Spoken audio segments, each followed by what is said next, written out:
Everybody, welcome back. Three Scoundrels in a Cantina. Another awesome Thursday, another awesome show. We are ready to go. And we have one of our favorite guests with us from the Holotable News Network, Mr. PicoBurrito. We love having him on because he always has really great insight on everything that we talk about. And man, do we have some news. But again, let's go through the room. I am Old Man Logan 76. With me is Avant and Bob and Pico. So how is everybody doing? Good, man. Good. Glad to have Pico here. Lots of big news, and I'm ready to get into it. Yeah, very excited to talk about this unexpected news. And so let's get into it. Let's start there. So, who saw this coming? I'm not going to take really any credit for it, but I did say at Discord at one point that I think it's close because when you looked at the store, you could just tell something was brewing because there were packs for all these marquees that everybody needed all over the place. So, did we think it was going to be this soon? What do you guys think? I was like a week. I thought we had another week. Not that it was going to make me more ready, but if I was putting my prediction hat on, I thought we had like another week. But they pumped that update out. Yeah, we were talking about it about a week and a half before the event dropped, and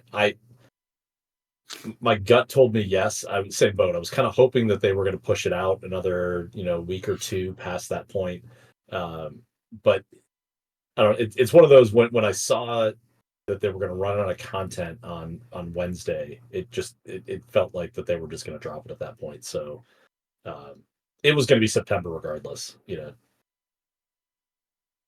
Yeah. Bob, what about you? Oh, I don't think Bob is there. Okay. No, he did say he would be kind of in and out. Yeah. Oh yeah, we got a Bob chair right now. We got a Bob chair. Okay. No, I didn't think it was gonna be this soon. I'm with Avant on this. I thought at least another week, maybe. At that point, but she's here, and we have a kit. So let's just dive right in. Let's go through it. I mean, it's going to take you a little while, so I'm here to listen. Yeah, it is a book. Strap in. So we will do our usual thing. We'll go over each ability, talk about it, and that'll do it. So obviously, light side, tank, leader, rebel. So basic, righteous retribution. Final text. Deal physical damage to target enemy. Rebel allies gain retribution for 2 turns. On her turn, deal bonus true damage to target enemy equal to 10% of the damage other rebel allies received since her last turn, and deal additional effects based on the target enemy's roll. Attackers dispel all buffs on target enemy and reduce their speed by 5, max 200, per buff dispelled until the end of the encounter. Healers and supports dispel all debuffs on all rebel allies, equalize Leia's health and protection with the weakest other rebel ally, then recover 20% health and protection. And for tanks, call all other rebel allies to assist, limit once per turn, and reduce the target enemy's max health by 5% per rebel ally until the end of the encounter. So that's just your basic. Gonna need that Hall's cough drop we talked about earlier. So there's a lot going on there. So Pico, what do you think? So if I told you there was a new character coming to the game, and on their basic that all characters would get retribution for a turn, you'd probably tell me that is probably one of the best basics in the game. And then there's 7 other paragraphs of content that comes underneath that ability. It's pretty sick. I mean, to me, this screams, this kit will not work if you put it on defense. But if you are telling the character what to do, then you can really manipulate the battle to your benefit. Yeah.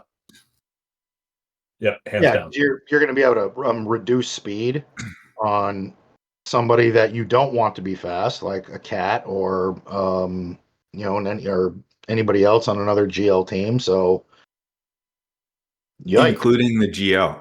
Yeah, including the GL. Yeah. There's no GL exclusionary clause in there. There's no GL clause in there. Nope. All right, so we got Special 1, Rebel Ambush, cooldown of 4. These parts are mild. I mean, we've got there's some abilities here that are a mile long. So for a Rebel Ambush, deal physical damage plus bonus troop damage equal to 10% of Leia's max health. Remove 20% turn meter and inflict a stack of ambush on target enemy until the end of their next turn if they don't already have ambushed, which can't be copied, dispelled, or prevented. Rebel allies gain 10% mastery and 25% potency, stacking until the end of the encounter. This ability can't be evaded or resisted. Inflict debuffs on all enemies based on their role, which can't be dispelled. Attackers, daze for 1 turn. Healers and supports, stagger for 1 turn. Tanks, buff immunity for 1 turn. Ambush, negative 50 speed. That's a max. That was asked at one point. That it can't stack. Gain an additional stack when receiving damage at 6 stacks. Lose all stacks of ambush and gain ambushed until the end of the encounter. Ambushed is negative 50 speed. Protection is disabled. Immune to protection up and bonus protection. And she just runs up to you and hits you with a stick. Yeah.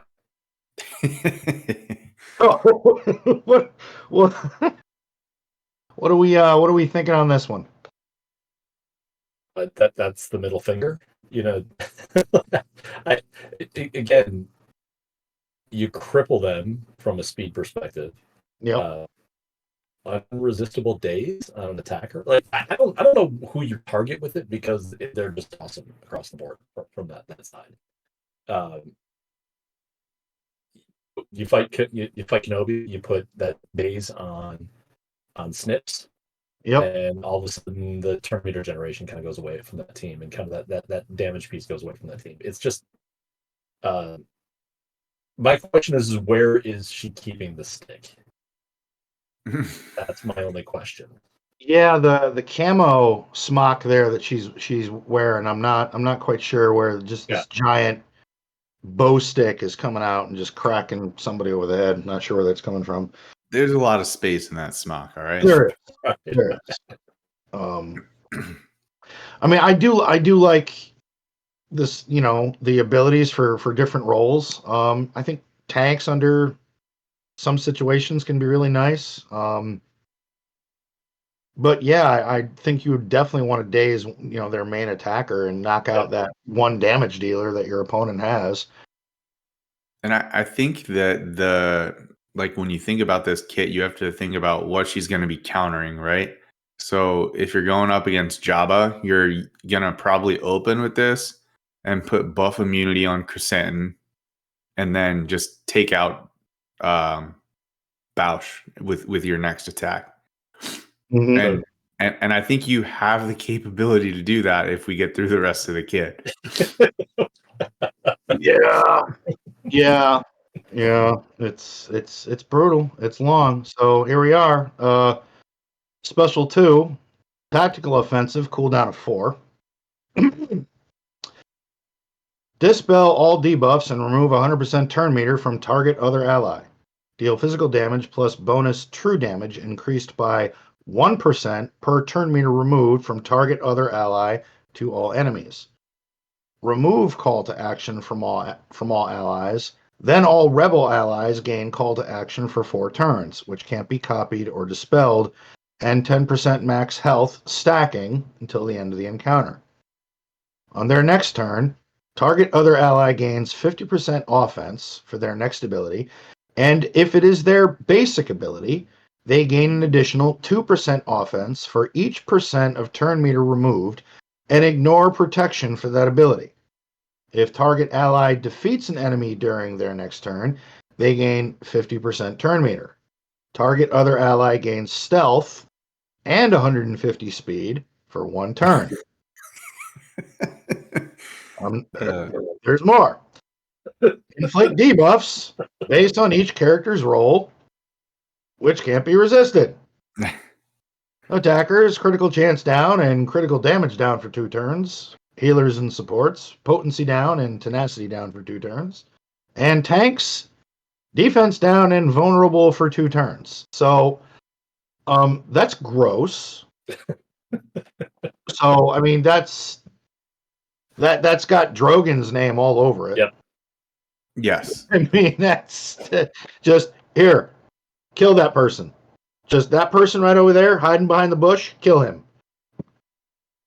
That's basically what I feel that is. That is an ability specifically designed for him to pretty much one-shot people. So if you think about Drogon's kit, the first time he uses his basic, he deals like an additional like 50 or 75% offense. 75%. Yeah. So you use Leia's special 1, buff immunity the tank. You use Leia's special 2, put it on Drogon, and just put his offense to the moon. And then whoever he hits with his first basic attack is just gone. Yep. So Sarah and I were trying to do the math last night, and it's really hard because there's all these percentages come from all these different places of the kit. But I think what we came down with was on his first attack, he's going to get 410% offense on that attack. And we looked right now that the highest Drogon in on .gg was 14.5, 15,000 attack. So 60,000. Basically, it's gonna hit like Jedi Anakin. Now, my question is do you do the buff immunity and come back, or do you just take Kersantin off the board right away? Because he probably takes Kersantin off the board, and then you immediately start to go work on Boosh at that point. In my opinion, you buff immunity Kersantin, and then Drogon gets his first turn, and you use his special ability, and then you use Leia's other special on her next turn, pass it to Drogon, and then Drogon gets hyped up for his first basic attack. And I think you buff immunity Kersantin because if you kill him, he's gonna revive. Yeah. So in this case, you remove the taunt, and then you target Bausch, and you take out Bausch Leia, and then that team is basically neutered from that point, right? Because with her first special, it dispels buffs. Is that it? That it does that as well?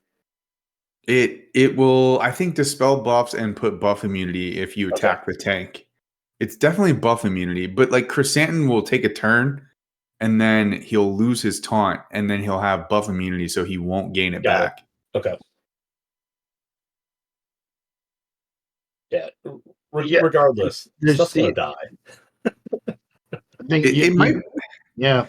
It would be kind of fun to see how much damage Drogon can do. Yeah. Yeah. The guy just needs to be a glass cannon. Just, if you can get, I've got 2 mods. One has plus 32 offense on it. One has plus 33. Go for the plus 33. That extra 1 point is going to actually end up resulting in like 7,000 more. It's going to exponentially grow through the whole thing. It really is. Like I think I last I checked, I think because my Drogon is relic 8, and I think his special damage is over 14k. And you mentioned Jedi Knight Anakin. I think that's probably the closest thing we have in game is Jedi Anakin underneath Qui-Gon. Yeah, absolutely. When you kill Qui-Gon and Anakin pops, and you're like, oh my god. It's just destructive. He just destroys everything in front of him. And the last thing I guess the other thing on this is, to whatever developer probably built Drogon and built Leia as well, you got a chance to create a character. Man, kudos for that guy for going all out. Like, no, I'm going to build a character, and it's going to be the biggest single damage target that we can actually do in the game. Like, people are going to remember this forever because I got a chance to create something. So good for them. They actually decided not to make some little weird character that just doesn't do a lot or anything from that side or kind of the background. No. He just eliminates characters. That's what I do. And it's going to be a fun moment for so many people in GAC because they're going to take Leia on offense and they're going to be like, okay, you're dead. Bang. And it's just done. Just smoked. And he has a wiped off the face of the board. And he has With a a flamethrower. flamethrower turret. A flamethrower turret. Flamethrower turret. Like, just, okay. All right, so we have unique one, Forever Our Princess. Now, this is where the cough drops come in. We're starting to get a little long here. Feeling a little hoarse. Yeah. So, unique one, Forever Our Princess. At the start of the battle, R2D2 gains 75% max health, max protection, offense, and potency until the end of the battle. Stealth for 1 turn, and assist whenever Leia uses a special ability, dealing 50% more damage. Damage R2D2 receives is decreased by 20%, and Rebel allies recover 10% health whenever R2D2 attacks out of turn. If all allies are Rebel at the start of her turn and each enemy's turn, Leia gains Fearless, if she didn't already have it, until she receives damage, which can't be copied, dispelled, or prevented. Whenever an enemy's turn ends while Leia has Fearless, she gains 2% max health. All enemies lose 5% mastery and 15% defense and tenacity until the end of the encounter, and Leia gains 4% ultimate charge. While she has Fearless, at the end of each of her turns, I hate this line, non-Scoundrel Rebel allies gain 5% mastery, stacking, until the end of the encounter, and Leia gains 4% ultimate charge. Leia can't gain Fearless if she has a taunt effect.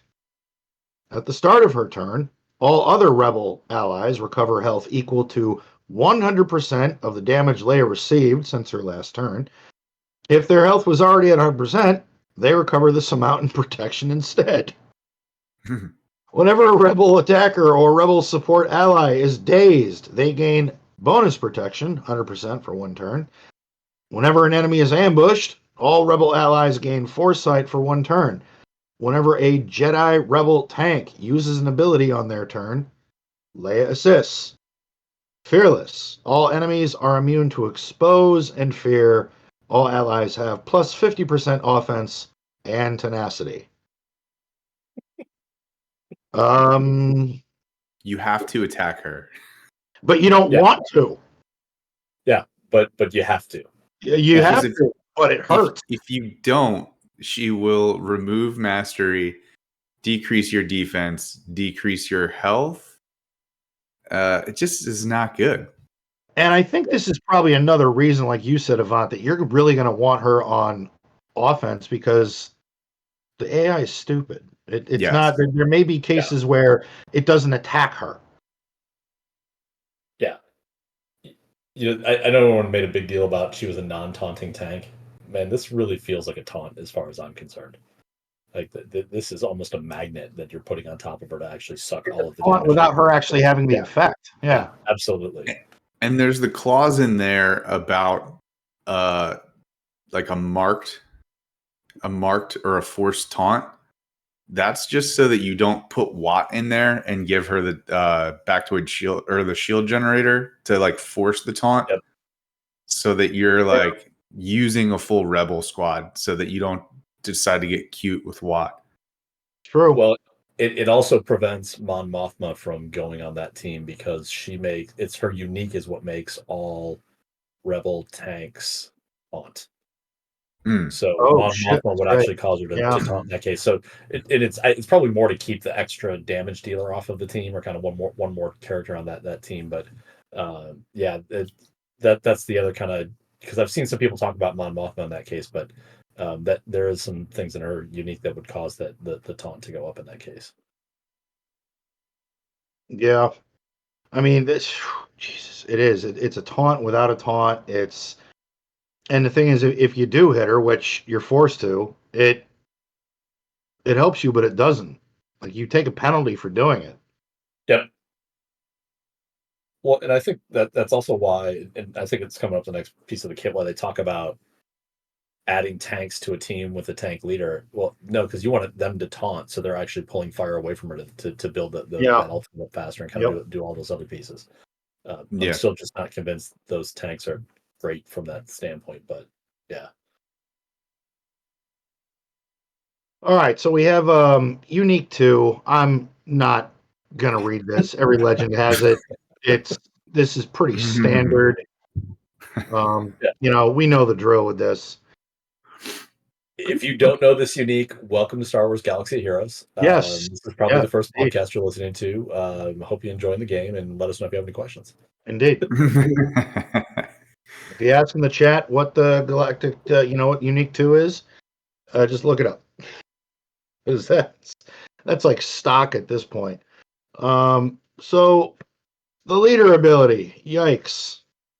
I know. And this is 4 paragraphs long. So here we go.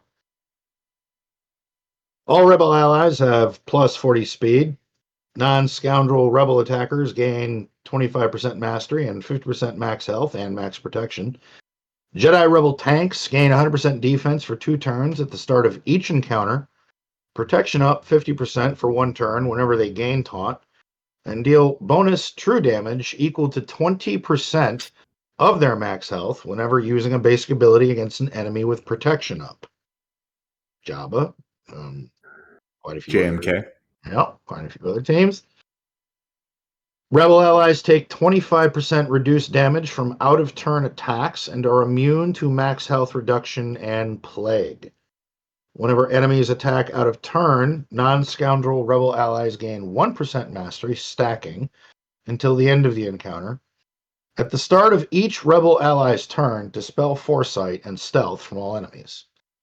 Whenever enemies with less than 100% turn meter gain bonus turn meter, rebel allies gain 100% critical avoidance, stacking, and Empire enemies can't gain bonus turn meter for 1 turn.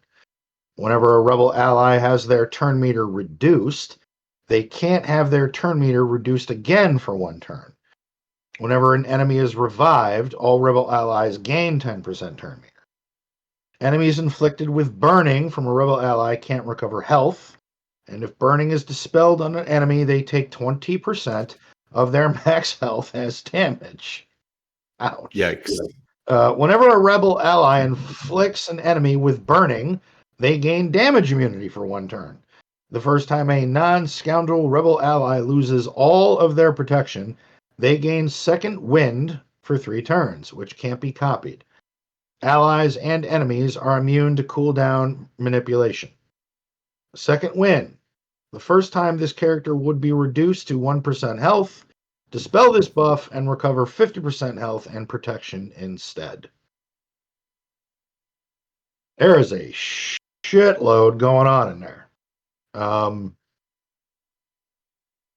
Well, this rules out my high hopes that Stormtrooper Han was going to be a part of this team. So I was really hoping. I know it really hurts. It hurts here. It hurts the heart. I was really hoping, but Could we make him like not a scoundrel? Just take a black magic marker and just cross out scoundrel on your screen. You're good to go that way. I wish I could. Oh God, it would be so good on this team if you got these benefits. Oh. Yeah, because it feels like Jabba's the target that can she take out Jabba is the big piece.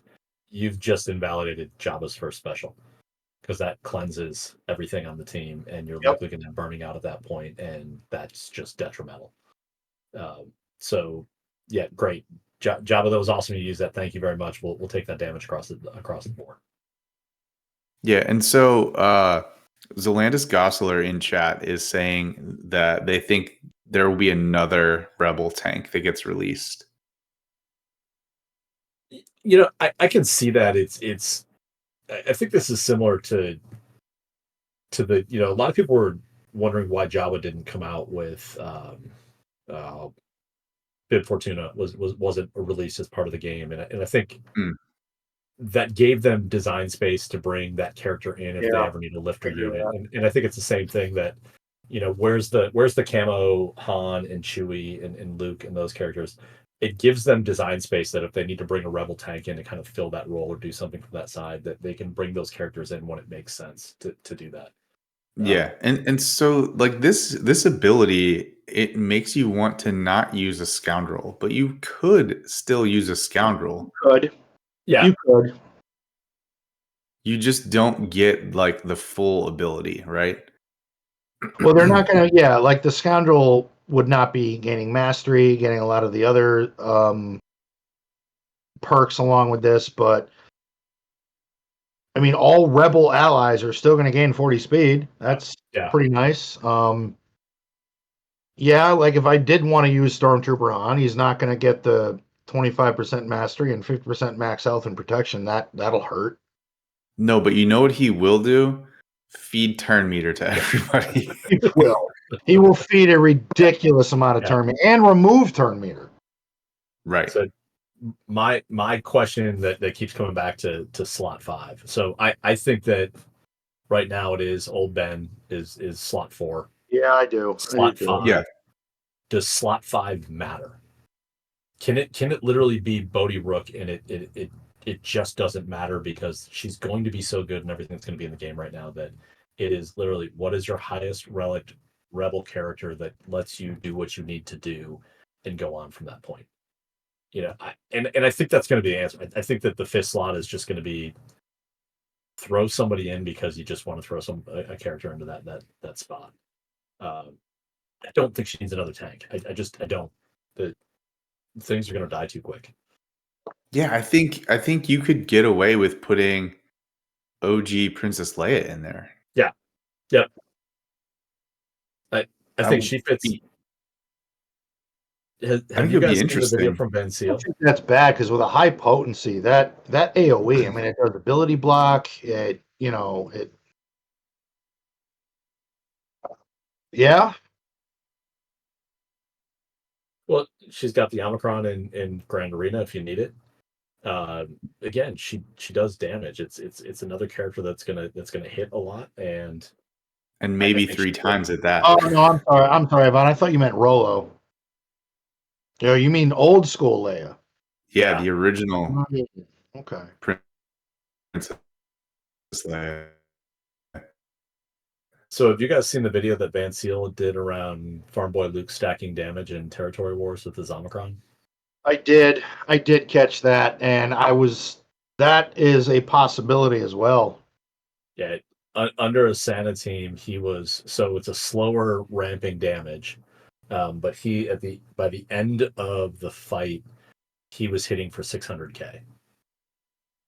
So now you put it on this team where you're gaining mastery on top of that. You know, again, he might fit into the and again, no one's used it. The challenge is, do you want to put the resources into him to get him up to the point to actually make him usable from that side? But again, can we just make it anybody really at that point? It could be that we just need old Ben, and if that's the case, then everyone's gonna start seeing a lot more Relic 9 old Bens at some point. But nice. Until the Phoenix stops being amazing, and again, I think they're propped up a little bit by Datacron right now. I just don't see Kanan coming off that team. That's the big piece, and so I don't see that being a double tank from that side. So yeah, it gets a little interesting at that point. You know, I know this would be impossible because no one would want to take him off the Phoenix, but has anybody maybe just hypothetically thought about Old Man Rex? Yeah, but then you have a useless Phoenix squad. Yeah, you would. Yeah. You'd be back to where we were.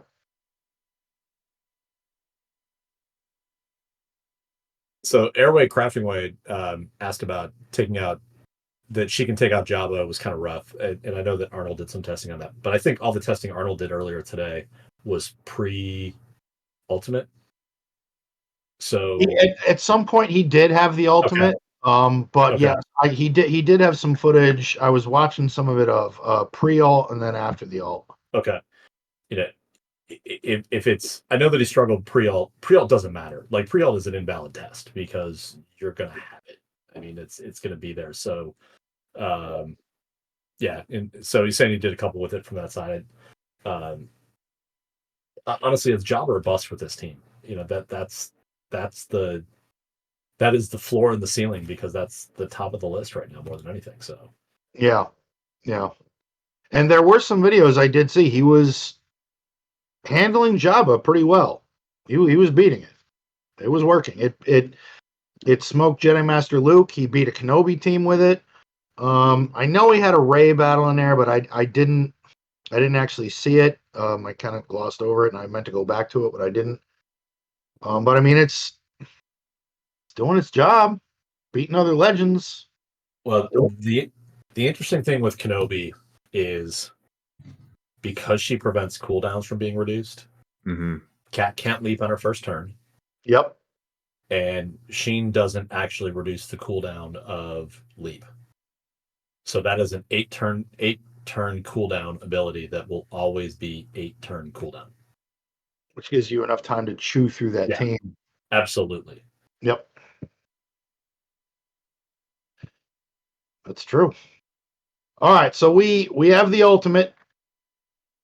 It is these are my friends.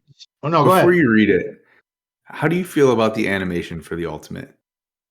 I think it's rather kind of, I don't know, Napoleon like ordering his cavalry to charge the position. Like it's like go forth. It's kind of cool. I don't mind. I think she looks kind of badass. Like here's my ATST. Fire. Like I think that's cool. We kind of talked about like what we thought it would be on last week's podcast, and I don't know why, but I just didn't see this coming. But I guess it makes perfect sense. But I don't know. I don't think it's as cool as the Rancor animation, but it is definitely cooler than some of the other Ultimate animations. Yeah. No, I like it. I think it's cool. I do think Chewie looks a little T-pose-ish on there. Like it feels like maybe they need him to wave or something. But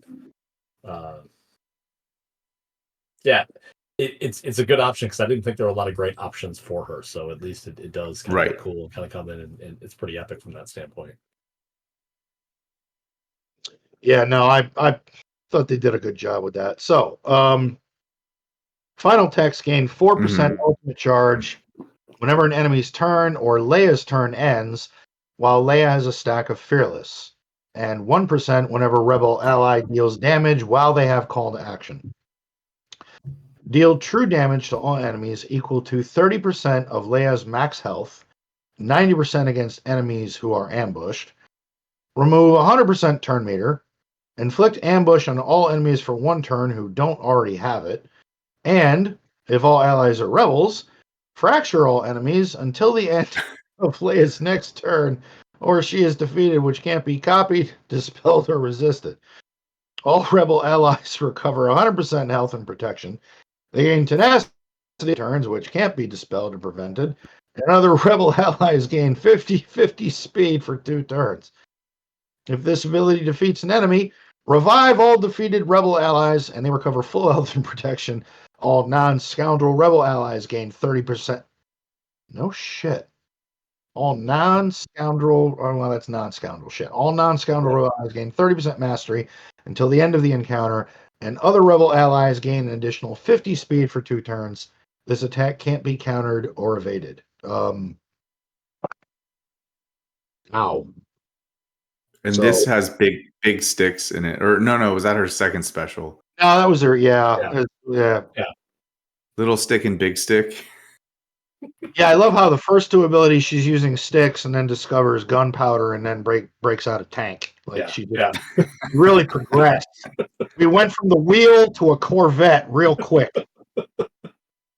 Good night. Damn, that is an ultimate. That could be a match saver. You get that off at the right time, or you wait and use it at the right time.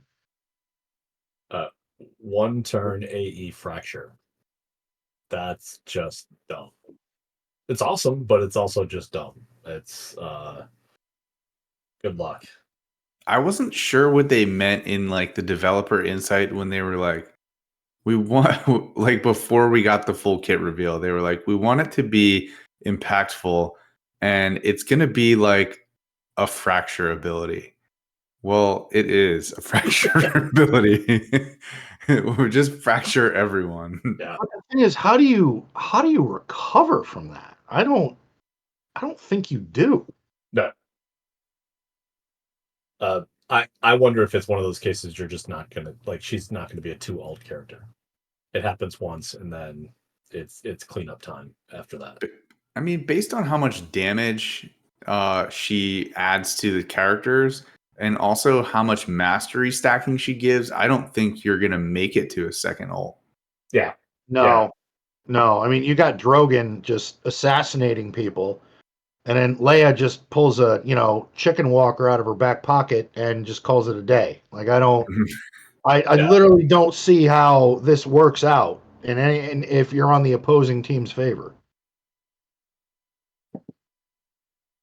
I don't know. I don't. So that's it. That's the kit. Final thoughts, guys, on this. I mean, we can definitely talk a little bit more about some of the testing that we've seen, but I mean, initial thoughts. I think this is going to do its job. I think it's going to handle Jabba. It's going to handle Jedi Master Kenobi. I don't know. Lord Vader could still be a problem. Rey could still be a problem. I mean, or do you guys think that this is just going to beat everything? So one thing on the Lord Vader piece, she prevents him from resetting cooldowns when he goes into his ultimate,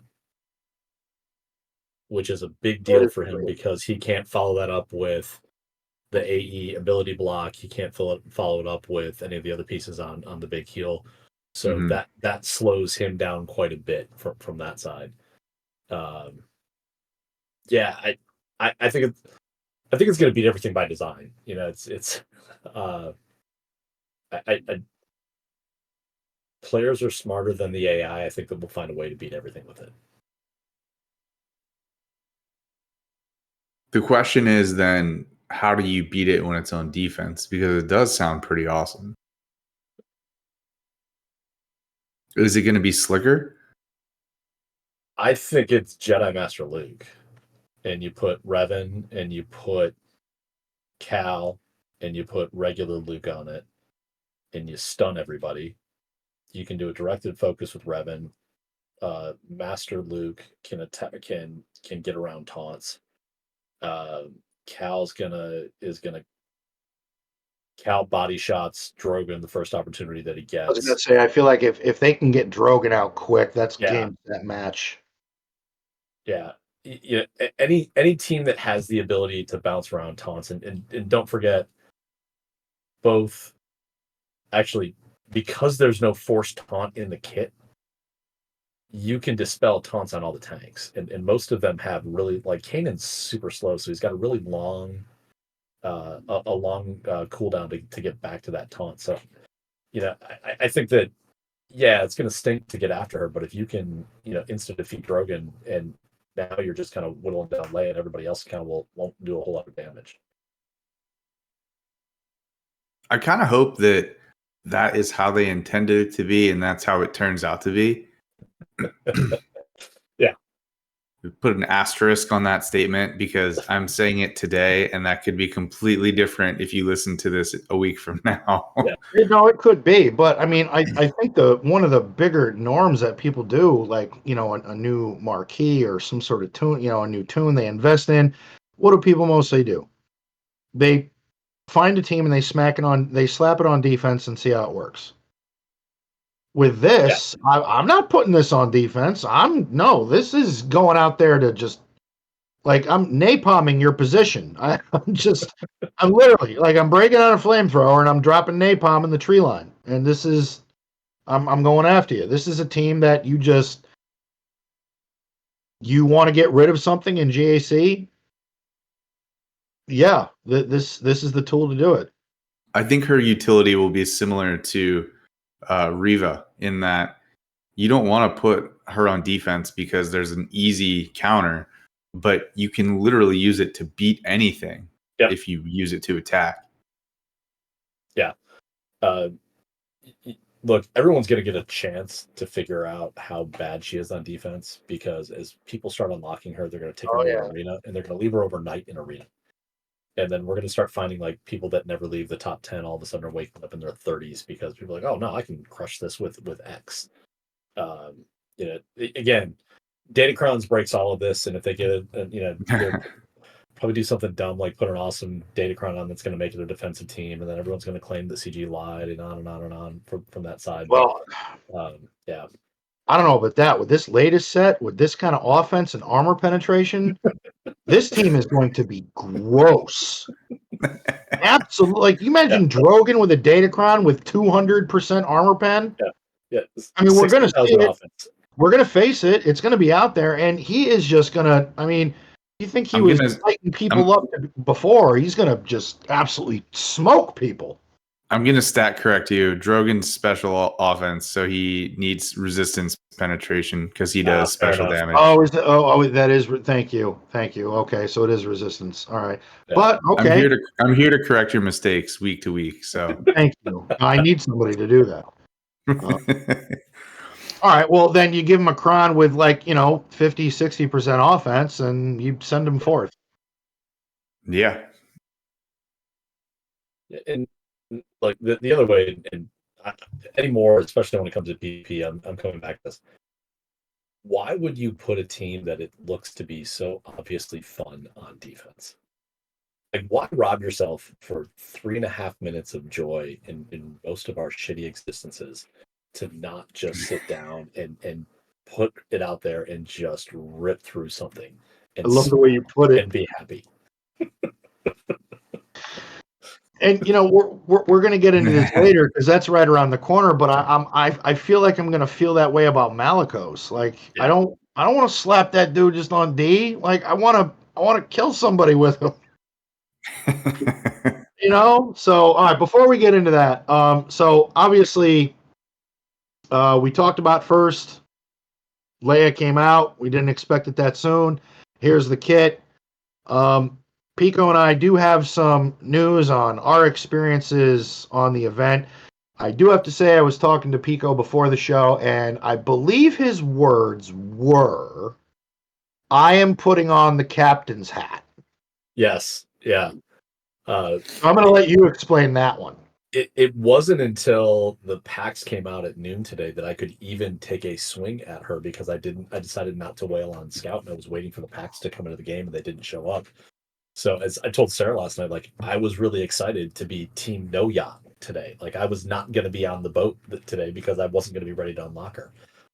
And everything kind of broke my way. I was able to get things out, and I told Logan, so I'm putting the hat on, I'm getting on the boat, and I'm showing up on my yacht as well to say, yes, I'm starting to unlock her and go down that path. So it was going to be fun, but then I have no backbone and caved. So that's the way it usually works. Yep. So it's a yacht party. I'll just watch from the docks.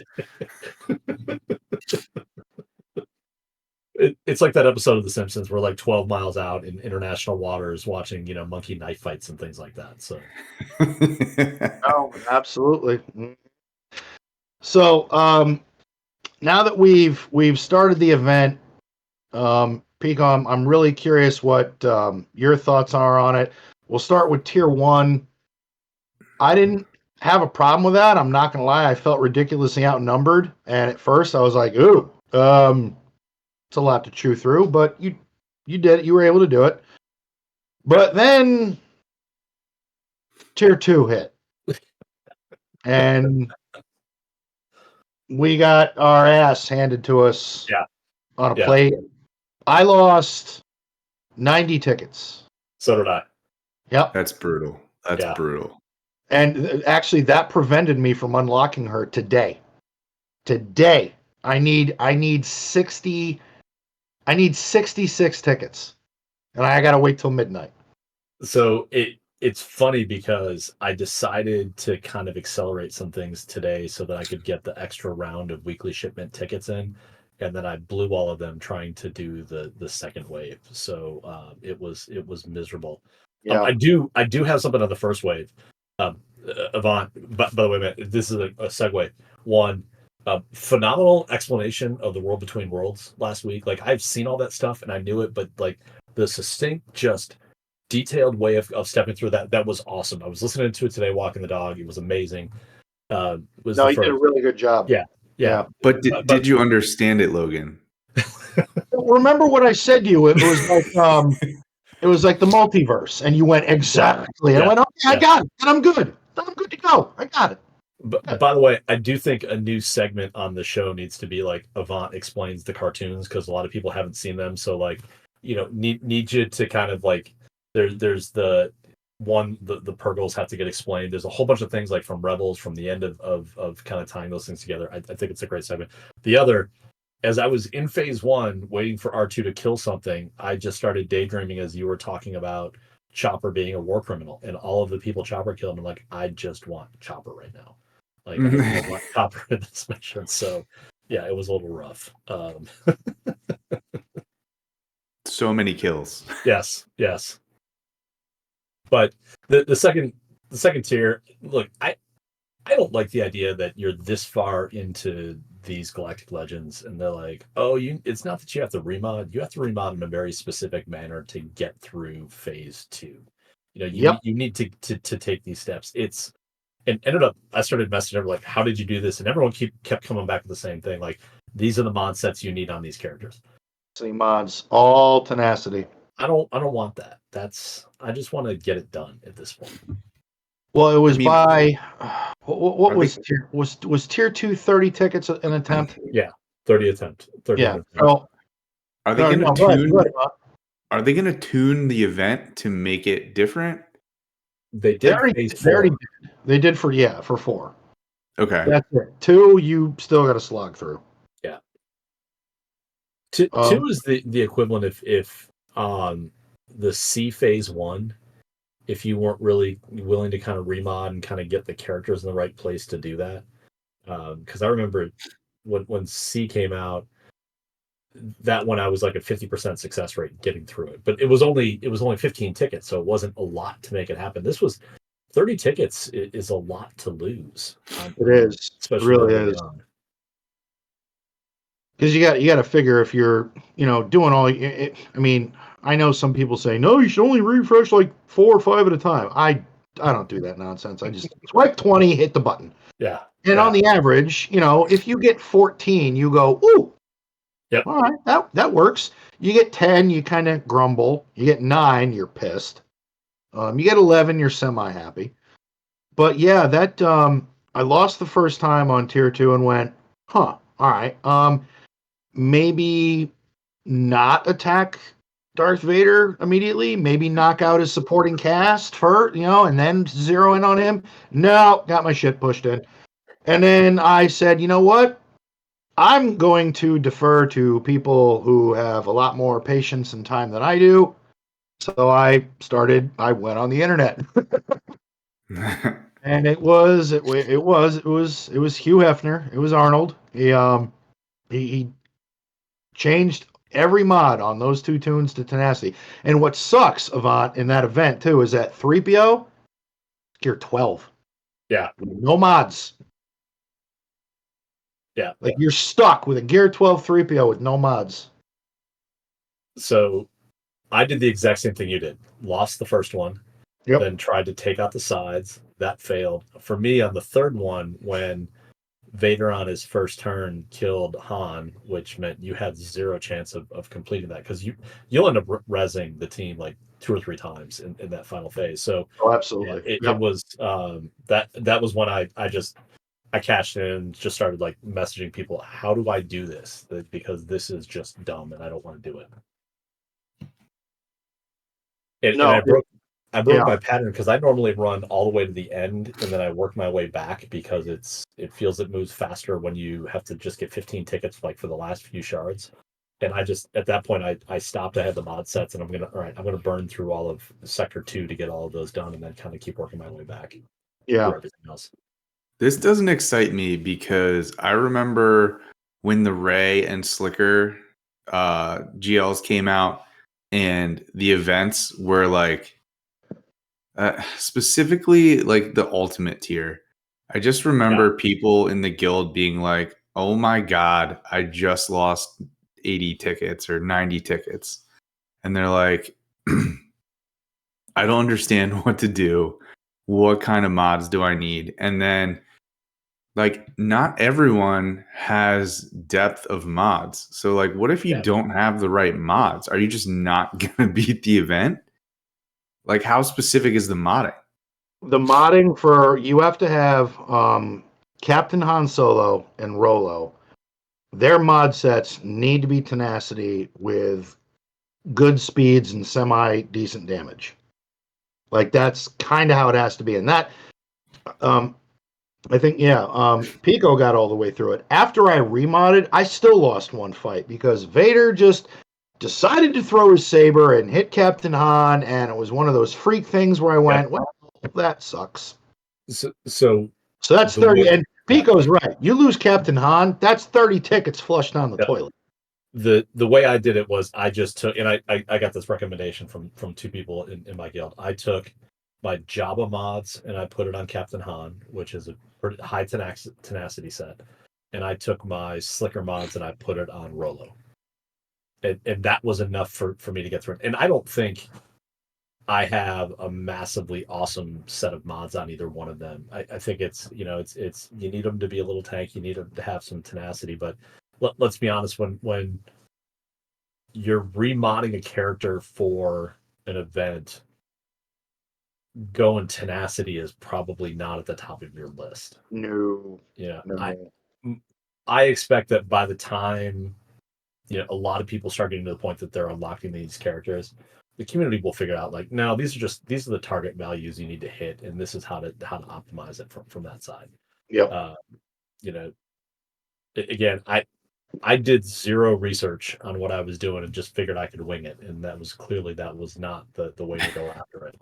We felt good after tier 1, though. We kind of went, okay, all right, that's not so bad.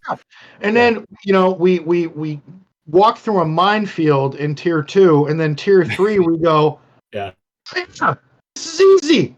You just AoE him to death. I never played with Rolo much. She's a really fun character, especially when you can crit everything. But I played with her 3 more times than I expected to today. Probably that's not the best phrasing. I used her 3 more times than I really intended to today. But that's okay. That works too. But no, tier 3 was like a walk in the park. That was just Rolo AoE, Chewie AoE, Lando AoE. Just keep it going. I did not make it as far as Arnold did in his video of day 1, where him and a lot of other people hit tier 4 and then just hit a brick fucking wall. Just here's your car, here's a wall. I don't care how fast you're going, you're getting stopped. So what was happening was basically Han and Boosh were doing like not enough damage. They get through the first phase, but Jabba was killing your ass in the second part, and there was no way. In fact, Arnold even put his Boosh Leia at Relic 9. It still didn't make a difference. That hurts. And I think he said he used like 7,000 energy just replaying it. And finally, CG said they had to make a fix. Yeah. Well, and I think what they said is the value that they pushed out to the game was what was supposed to go live, but someone changed one of the damage multipliers or one of the damage scalers after it was set to go into production, and that's what rolled out. Someone made a critical error. Yes, someone was playing around in production and actually broke the game. So good job. Yeah. But I couldn't get past tier 2 until I finally sat down and messed around with it today. But then the quick update came, and I tried tier 4 with my Relic 8 Boosh and the Han that they give you, and it was okay. This is rather pedestrian. You just shoot everybody and throw grenades, and that's it. But yeah, losing 90 tickets, that hurt. That prevented me from finishing that when I wanted to. So, but I mean, we're in the midst of 3v3 or 5v5 right now, anyway. So it doesn't really matter whether it's a day or two. So I mean, I think we're good for now. It was just one of those unfortunate incidents where, again, something happened with CG. They rolled out a new event. It didn't work, but I mean, it's obviously not as disastrous as Leviathan, even though it did cost some people. And I think there were, if I heard correctly, only 460 players were eligible to even get Leia when the event dropped. Mm-hmm. That was it. That's not a lot of people. At the same time, though, because they didn't bring the packs in until midday today for Scout, Yeah. I think that skewed a little bit. And kind of my thought around it was I was hoping to get 1 or 2 weeks of weekly shipments in on Scout before I had to start kind of breaking into packs or something similar to that side. And timing just didn't work out. So, yeah, because normally we get the full kind of the full array of packs right when everything comes into the game. So it was they didn't all show up until midday today. Rex did, but the rest of them didn't. So it was kind of weird. So that's Leia, but we're not done with that Leia update. They drop more stuff, and Yvonne, I'm curious what you think about it. I know we've talked about the Leviathan until we've been red in the face, but there is once again more Leviathan news. Aren't you excited? Can we play, like, what is the song that plays on Bill Murray's alarm clock in Groundhog Day when he wakes up? Babe. Dun, dun, dun, dun, dun, dun. I got you, babe. Yeah, We should that one. we should just play that song every week before we start talking about Leviathan. Every goddamn week we talk about this ship. Is it like five weeks in a row?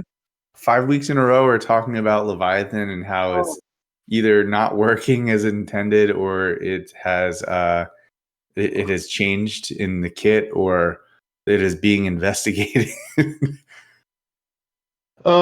It's just I don't know. Do you have? I'm looking up the update of what it did specifically. I mean, do we need to read it? I mean, we kind of know what happened. I mean, it nerfed the profundity counter. Yeah. I mean, it didn't neuter it though. Like you can still do it. It just is a lot harder. It's a lot harder. And you are probably going to lose your Y-wing. Yeah. Which makes it very hard. Well, look, I don't know. I have a lot of opinions on how we got here. So it isolates the Y-wing, which pulls taunt off, which allows you to go after the other ships. I mean, that at its core, there's another piece around crit and taunt on the B-28, I think.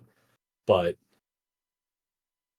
even if they kept it at an 85 or a 90% counter chance, or effective against 80 to 90% of the time, but you were always going to lose your Y-wing, I'd be fine with that. I don't know if we lost Pico or if we lost if our stream is. Did we crash? Can you guys not hear me? I can hear you. Yeah, but do you have me or have you lost me? Yvonne, can you hear me? Yeah, I can hear. Can you hear Pico? No, Pico is silent. Oh, I can hear you now. I think your signal might have gone in and out. Sometimes I don't know if it's Bones and his signal because he's the master switch or. Okay. You had said I don't know. You're talking about the 90% win rate, and then you cut out. Yes. So my view is if they kept it even at like 80 or 90% win rate against Leviathan, but they made it so that you would lose a ship, and so the banners came down to a typical 72 to 75 or something in that range, I'd be completely fine. Frankly, I would have been fine if they wouldn't have fixed it. Like honestly, I didn't think it needed to be fixed. I don't care if people are sweating balls over 3 or 4. But Look. This is that I look at it. There is a portion of the community that wanted more, and they got it, and now life just got harder for them. The climb got worse. They're going to dump a bunch more resources into this team because the arms race is going to start to Relic 9. This is a case that no one thought about the consequences of getting what I asked for. And I think I don't blame CG for this at all, but it is a terrible, terrible change because all it's going to result in is more people having to spend time beating their head against the wall trying to climb an arena. Yeah.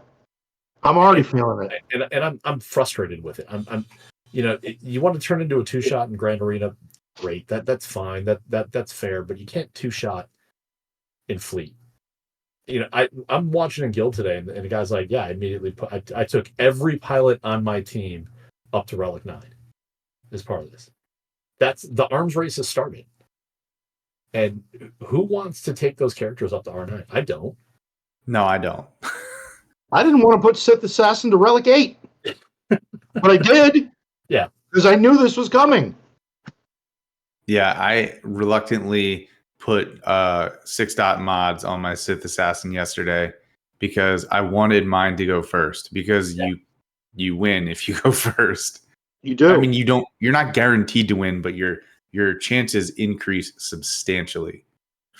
I mean, we just had I don't know how many shows ago it was, maybe 3-4 shows ago. We had Solo on, and he said the exact same thing, that this is going to turn into a Sith Assassin arms race, and then everybody is stuck with a coin flip.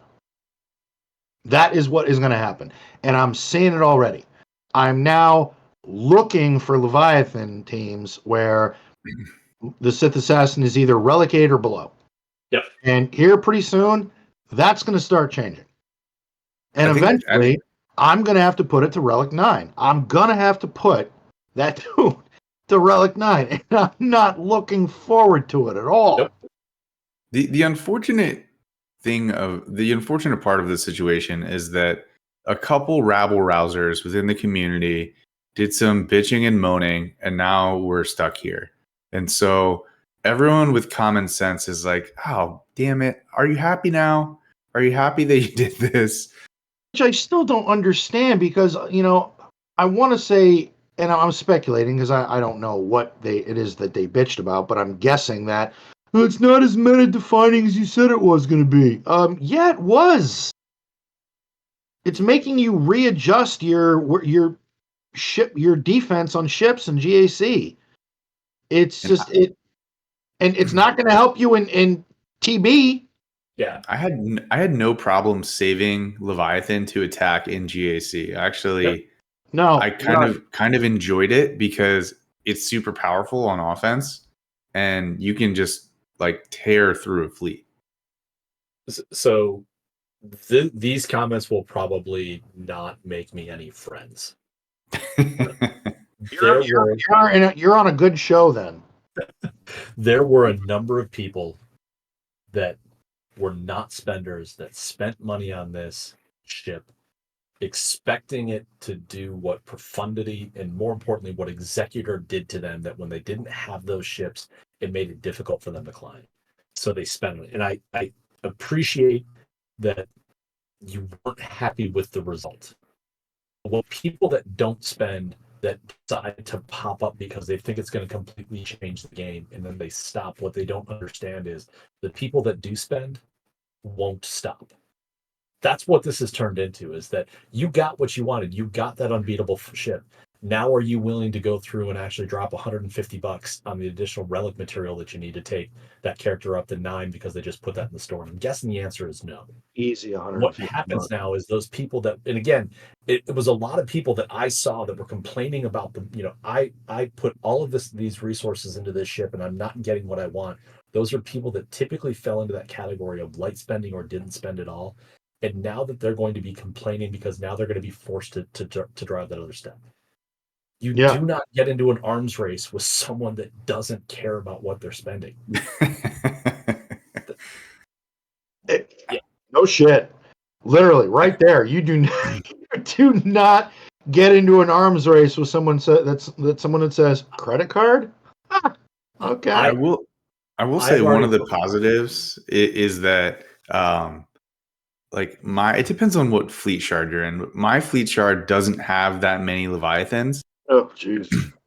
So we have like maybe I think like 3 or 4 that are 7-star. And so I'm me being one of them. And since the update, I haven't dropped out of the top 5, which I enjoy. And then it turns into the RNG fest of the mirror match of, does my Leviathan go first and is my Sith Assassin faster? Yeah. Look, I'm not going to go to R9 on mine unless I absolutely have to. And the only reason I think that I'll have to is if someone in my very I have a very non-active fleet shard, but if someone goes into it and they start knocking me back, again, I said this to Sarah, like I'm willing to not only go to R9 on Sith Assassin if I have to. I will teach a lesson and I will go to R9 on Sith Marauder. Like I'm willing to take that next step because again, this is the goal should be. People are forgetting the goal. The goal is not to win. The goal is to take everything we possibly can from CG. And this change does not allow as many people to take their fair cut of CG. There are people that are going to be leaving crystals on the table. That's step one. Everything else that comes after that, maximize what you can, but take everything we can off the table from CG first. I wish Bones was here to tell you that Fleet Shard Jats and Fleet Shard Mafia should be gone.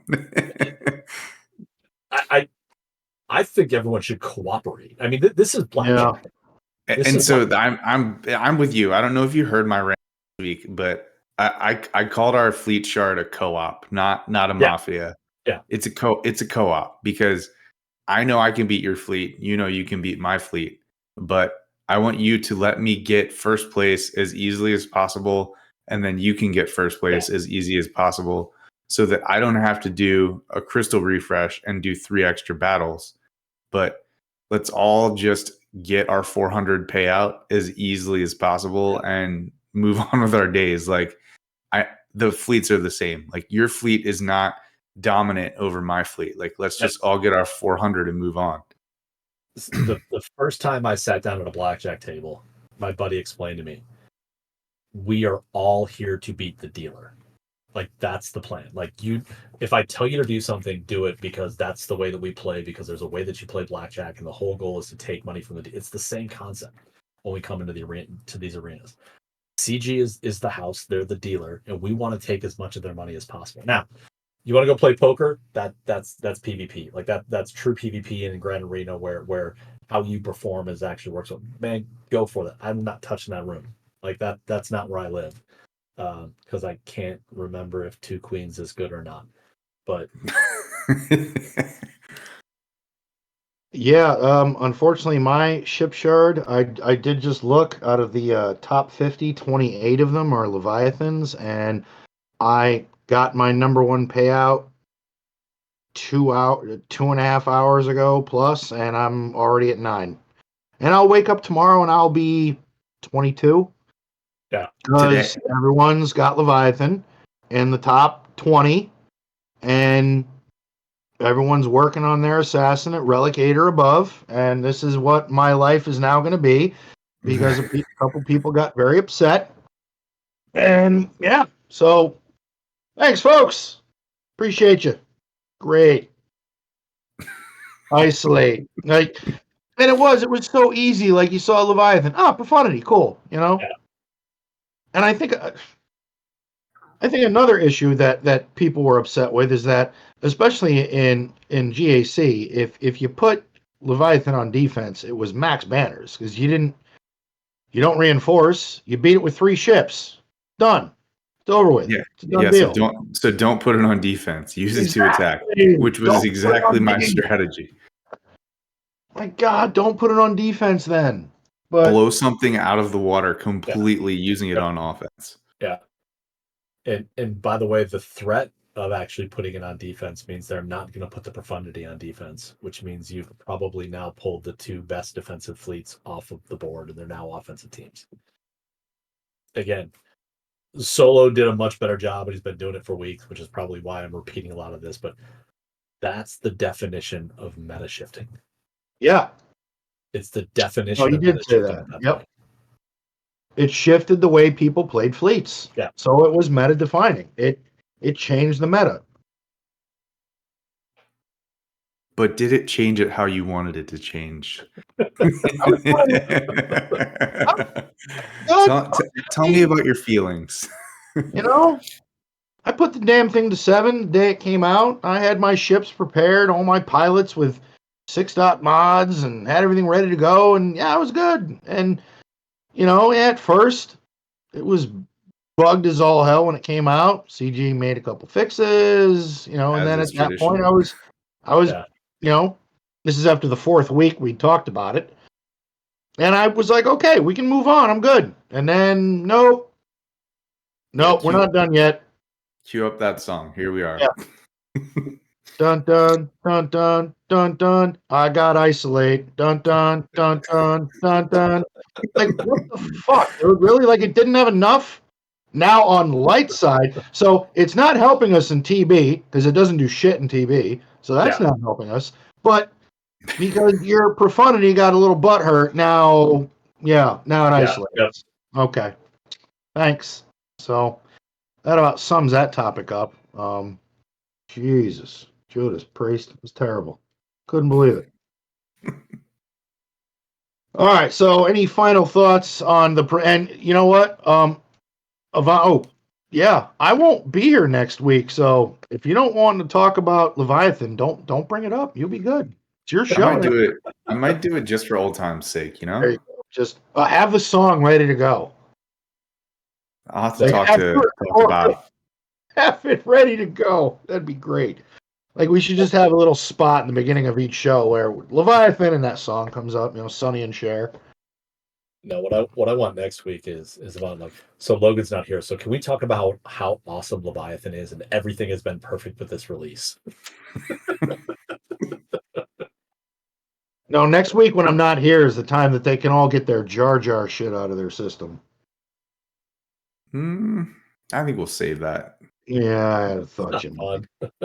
So, all right. Next topic before we get into questions, because I had a very interesting. I know we had quite a few, and I posted a question because I found myself in a bit of a predicament with this game. But the last thing that I wanted to talk about is it's now Thursday.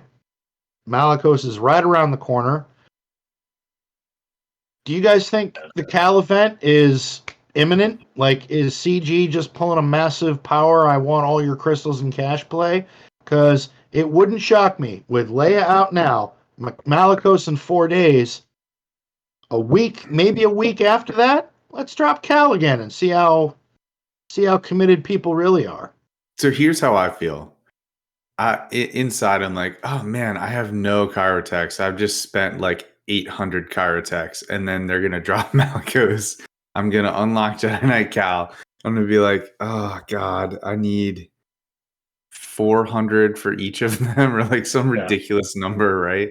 400 for Malicos, that I know. I think it's 4 apiece. So does he have 4 Chirotechs and then his finisher piece? Total. I think it's 400 total, I think. That would be 6 pieces and a finisher. Yeah. Yeesh. So all right. If you can get Jedi Knight, let's say that Jedi Knight Cal drops end of the month, so October 1st. If you can get them unlocked, that's all that matters, really. Because the risk is not unlocking him and having to wait 3 months. Like, I guess the question is, can you get him geared in 3 months? And I would hope that you could. Yeah. So it really doesn't matter. I mean, it's the problem with the Jedi Knight Calvin is you just can't get shards right now. Yeah. Even if you thought that Malicos was the dumbest character in the world, you can't go chase Cal until they give you the opportunity to do it. So I almost feel like, who cares if you don't have the gear? Just get 330 and sit on it until you can do something with it at that point. Yeah. But I want more. And you shouldn't. Well played. And I thought I saw someone asked Meathead about the event, and he made some comment about spooky, which to me implies like we're a month away, like it's Halloween. Is it going to be like a red harvest moon that night too? Fair enough. Yeah, I you know, and I fell for it. You're yeah, got you there.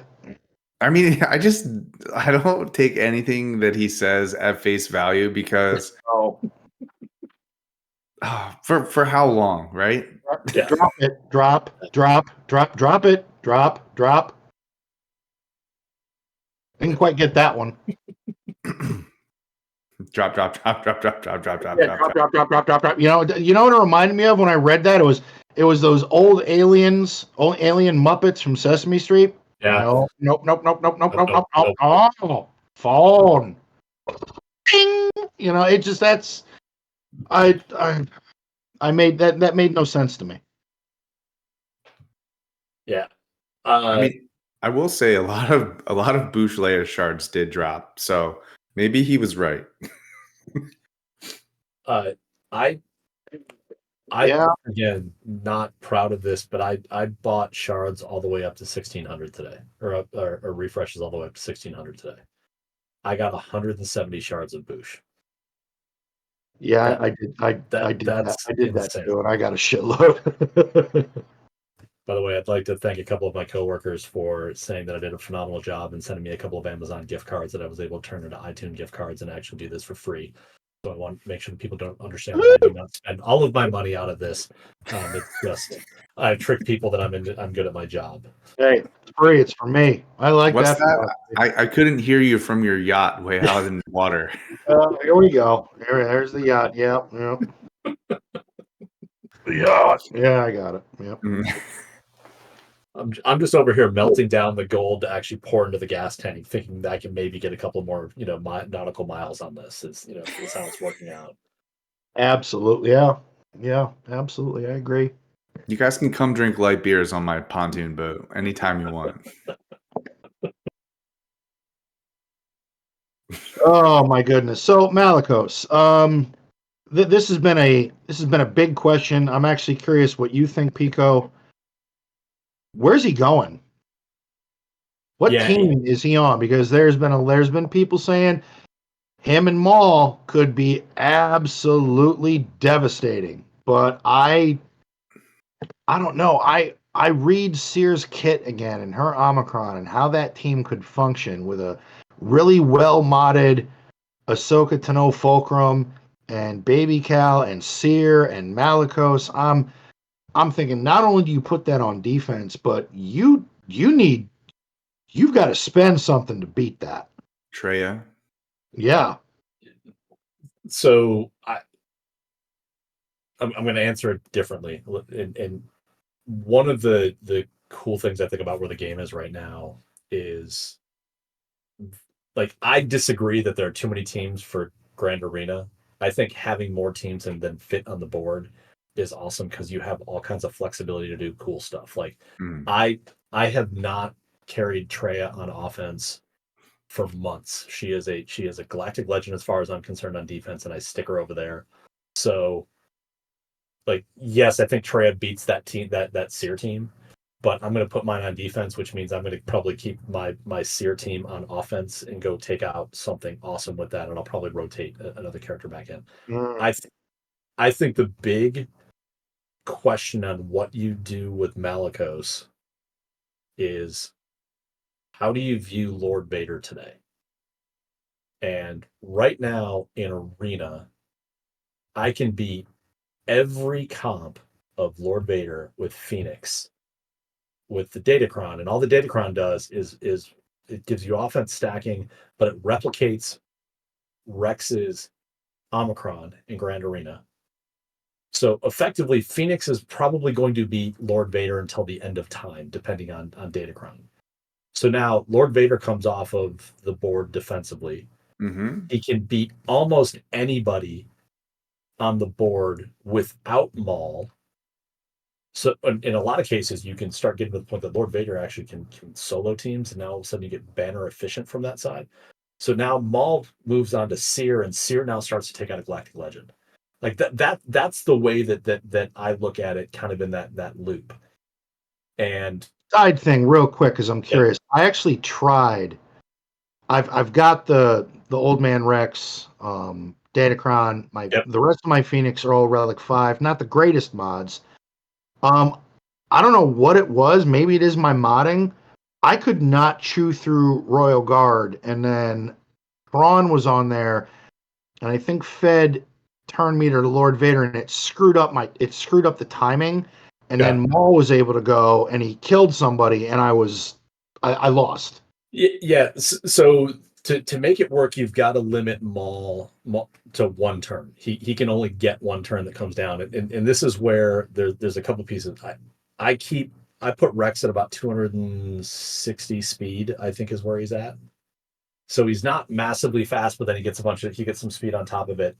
And the pattern that I use is Sabine armor shreds tank. Then on her next turn, she uses her bombs. You need to make sure that Rex can follow that with his AE so that he staggers everybody and clears their turn meter. Okay. If you get those out of sequence, and I've done that before, if you get those out of sequence that you AE with Rex before Sabine comes in, and then he's got to wait 2 turns to do that, they start taking turns and it gets out of control. But it's the combination of Sabine getting the AE stagger on everyone, which I think might be part of the Zeta, which might be part of the other problem there as well. And then Rex comes in behind her and clears everybody's turn, except for Lord Vader. Or Lord Vader's going to get turns. In fact, he's going to get to his ultimate, but it doesn't matter because all the debuffs get cleared off. And you dispel everything, yeah. It dispel everything from that side. And then the way that I typically do it, and when I've seen the Lord Vader Reva squads, it works better for me to take Royal Guard out first, then kill Reva 3 times, and then take her. But I mean, there are a lot of times in like that when I do that mix, and even when Thrawn's there, you end up killing Thrawn and Maul just with AEs coming off of Sabine and Rex on that side. But that's the big trick, is you gotta pair those two in the right order. It gets a little upside down. I can't remember where I either heard it or read it, but again, all the rest of my Phoenix are Relic 5. Do they need more, or is 5 sufficient? The 5s is sufficient, because when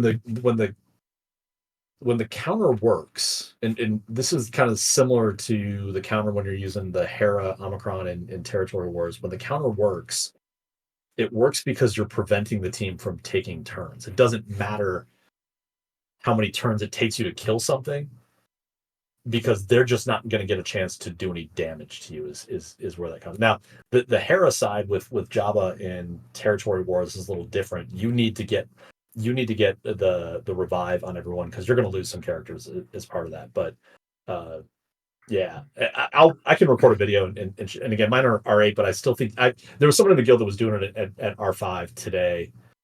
After we kind of talked through a couple of things, and he actually pulled it off in Grand Arena. But I think for me, the Malicos Maul thing is going to be, if Lord Vader comes on offense, you don't need Maul to beat most teams.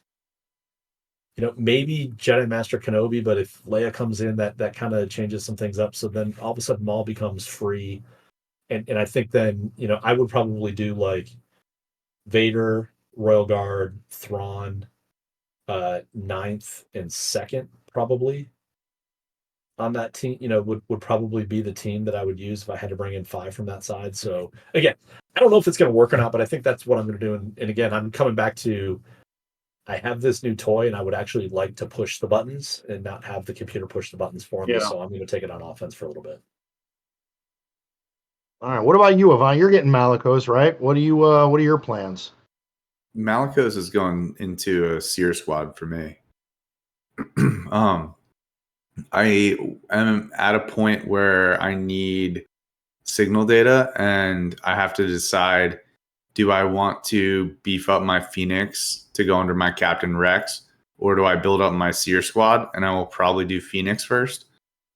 I just got Captain Rex to Relic 7 today, and then I have all of my Phoenix at Relic 3, and Sabine is Gear 12 plus 5. So I just need one more piece for her, and then I'm going to take her up to Relics. So, Avant, another really good use of Phoenix, especially even where you're at from a Relic level, is if you can get Jabba by himself, you can turn on auto with that Phoenix team, and it'll kill Jabba. Yeah, good cleanup.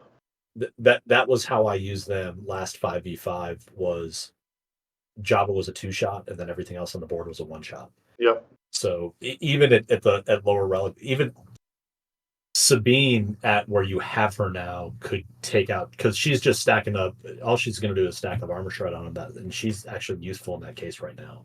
Yeah.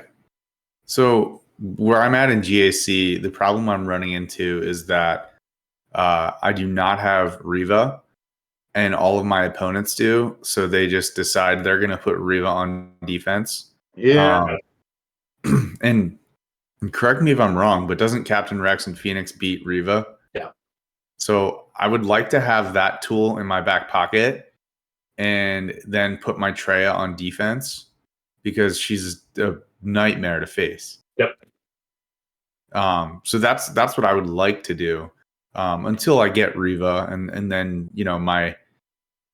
my chess match will shift a little bit at that point. But I swear, I don't understand that, because even, if Avant at some point, I know we've been close, but even if I got faced against you, I know you don't have Riva, I still wouldn't put her on defense. Well, people keep doing it, and I keep beating her with Treya. So, I mean, I will take the 65 banners. I'm fine with it. It doesn't make any sense to me. And I'm not saying I'm the, great fucking GAC player. I mean, I messaged my opponent today. Dude, I'm getting married. Too much shit going on. I'm going to test some things out. Hence, I tried 5s in Phoenix. It didn't work out. So I'll try, Pico, what you said. But I told him, I'm going to test some stuff out. The match is yours, and congratulations, blah, blah, blah. But same thing for tomorrow. I'm not going to have time to mess around with GAC, so I'm going to try the Phoenix thing again. But again, I just, third sister on defense, it still doesn't make any sense to me. It works so efficiently and there's been many times I've seen somebody put Jedi Master Kenobi on defense, and I just go, ooh, well, don't mind if I do. Yeah. Shall we have this dance?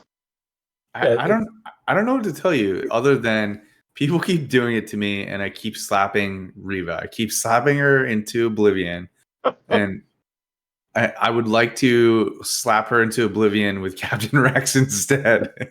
I know, and that's kind of where I do. I'm going to test it again tomorrow. I do. I want to perfect that, because Pico, I think you're right. I think Datacron dependent. This is going to be a team that is it's here, and it's going to be incredibly effective for a while. And you know why I won't put Captain Rex on defense?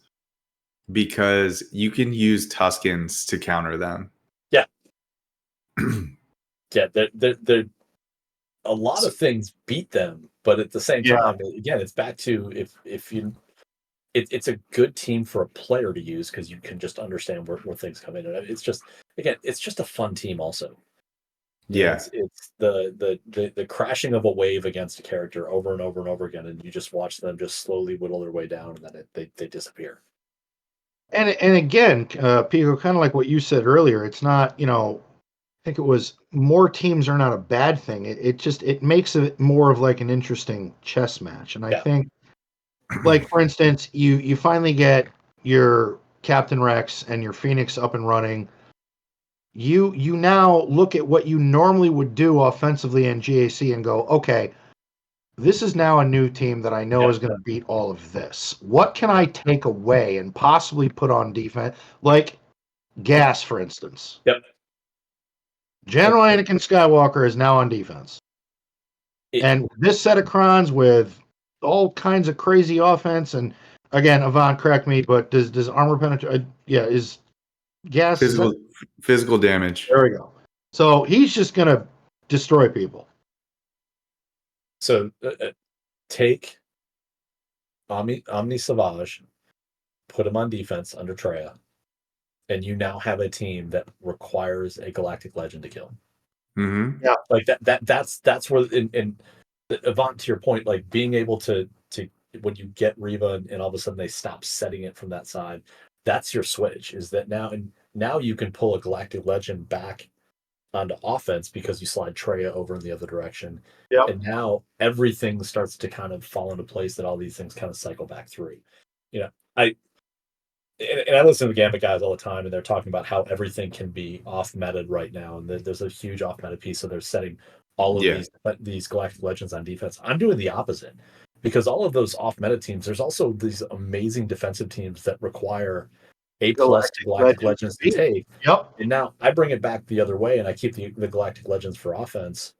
And again, I don't play in the same area that they do. I'm sitting at the top of K2, but I also full clear everybody, and that's really all that I care about 90% of the time. So yeah, like I love how you say that, people, because for instance, I stopped putting Ray on defense. Yeah. I stopped putting Ray on I went, this is being had. Every time I place it, it's getting beaten. Yep. And offensively, Ray is disgusting. Ray works.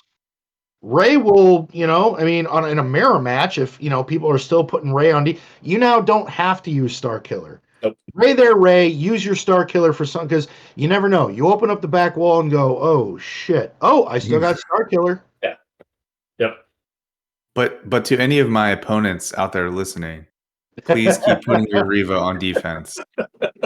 No, please. Please. Oh, and to my opponents, whoever you may be, put Jedi Master Kenobi on defense. I appreciate that immensely. Yeah. Because watching a full squad of Inquisitors just dismantle a Jedi Master Kenobi team is it folks, it's why we play this game. Those are the moments that make us go, I love my life. Yeah, this is good. Yeah, this is cool. I like this. Ooh, that was fun. Yeah, there's a moment in GAC you just want to light a cigar and, you're good, kid, real good. As long as I'm around, you'll be second best, eh? I get that same feeling every time Fennec Shan kicks Lord Vader into oblivion. It is oddly satisfying. Yeah. Oh, Pico, I promised myself I was going to ask you this question the next time you came on, so here you are, and it just hit me. I know some people don't like talking about datacrons, but this is a datacron question, and people are going to hate me for it, and I'm sure the chat's going to go apeshit. Do you think they're ever going to bring Dodge back? No. 100% I don't either. In fact, I had to go see an eye doctor because the last time that someone said that Dodge was coming back, my eyes rolled so hard they got stuck in the back of my head, and I had to go see someone. If you are a believer that Dodge is coming back, you just fundamentally hate people and believe that everyone's out to screw you in life. It's not coming back. Period. They might be the same people that complained about Leviathan. Yeah, but that diagram's a circle. But I feel like the Dodge crowns, that was pretty much the equivalent of a PR nightmare for CG. That was That was just three. Well, that was 3 months back then, right? Wasn't it 3 months? They haven't changed it to 4 yet. I think so. I think it was 3. Yeah. I just remember watching like some of the top 100 Kyber players on Twitch streaming, going, "Oh my god! Oh my god! Oh my god!" Yeah, because you just kept missing and missing and missing. Some people stopped. I know Solo at one point, he actually stopped streaming because he's like, there's no point in this. There's literally no point in playing this right now. I think that if the Dodgecrons never came into the game, that the overall community's view of Datacrons would be massively different. I actually like Datacrons. I do too. I think they're fun. I know they are. They changed the game up for a good 4 months. And I like that they have not added GLs again. Yep. Like, keep GLs out of it. Yeah, we're all gonna, some of us more than others, spend money, get our GLs, but Datacrons now, it's, you're taking a squad that may have been B and you're making it an A to potentially being a counter for stuff that's A plus. Yep. And that's keeping the meta fresh. That's keeping it shakes the meta up. Yep, absolutely. Yeah.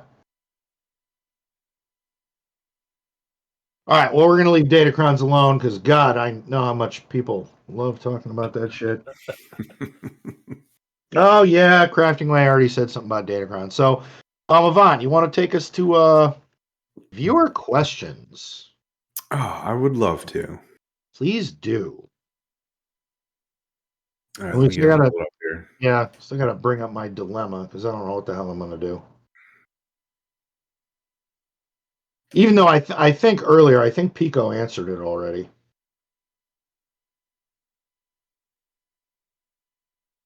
Sorry, scrolling to find the start. While you guys are pulling that up, I do want to say, hey, I really appreciate all the well wishes last week while I was under the weather. I was listening to the episode; that was great. I really appreciate it. Thank you guys. Oh, no, we're glad that you're feeling better. Like I could tell that one episode on HNN, you sounded congested, but man, you powered through it. Yeah. You had a good show.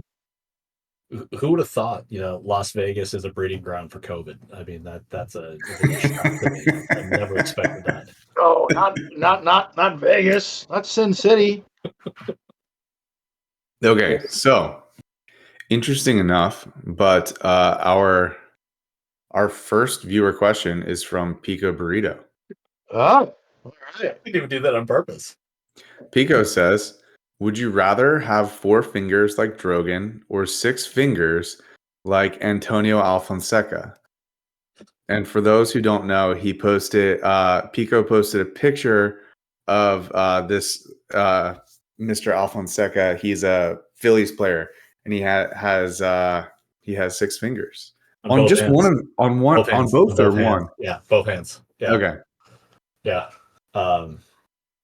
And I don't know how to answer this question. I do. It's an easy question. I would rather have 4 fingers like Drogon, because think of all of the custom gloves that you have to get made with an extra finger hole. Yeah, I was trying to think about, is there some way that monetarily this would, I mean, it's either, no, I'd have to go with that one.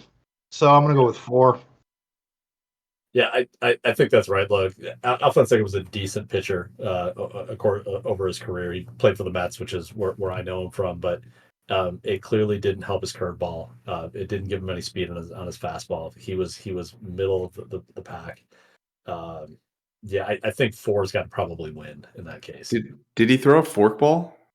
He did not throw a forkball. Oh my God. Or a split finger fastball for those not as politically correct. Sorry. Yeah, no, definitely not. But funny as hell though. I like the split finger. I didn't think of that one. Yeah. The forkball, you got me. The split finger, I was Jesus. The split finger. So one of the Orioles closers, their bullpen pitcher, he has Grass is rating with a party of 6. Thank you, my friend, as always. The Orioles have their closer right now who throws a dirty split finger fastball. So, but anyways, I digress. Next viewer question is from Old Man Logan. So, fam, the old man is in a bit of a pickle. I'm 16 for 16 on Leia Rex, ready to go, but getting Malicos. I have 4 full Omicrons ready. He only needs 3. The Jedi Cal event could be happening this month as well. CG has played a masterful card at the moment. My hoarding has paid off. I could do 2 tunes from the 3, maybe. Which of the 3 should I do? I'm leaning towards bringing Leia to Relic 9 out of the gate and Malicos to Relic 8, leaving Jedi Cal as a side project for later. What do you folks think? Yeah. Yacht problems, LOL. I know. And amazingly enough, Pico had mentioned this, and I agree with him. Just unlock him. Yeah. Get him, level him up as I go, but it's just he's so goddamn good against Malgus and other teams. He's getting so much benefit out of this Datacron set, and it's like I know what Jedi Cal does. We don't know what Malicos is going to do. That's why I'm hesitant. So let me maybe think about Jedi Knight Cal a little differently. So what does he really do? He hands out armor shred. He hands out speed up to his team with the Omicron, and he removes a character off the board.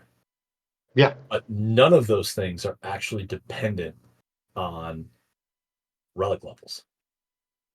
Like that's the big the Datacron does, but you don't need to be relic 5, relic 7, relic 9 to remove Malgus off the board. You need to be able to get onto the board. That's all that it comes down to, because that's an instant defeat that comes from that side.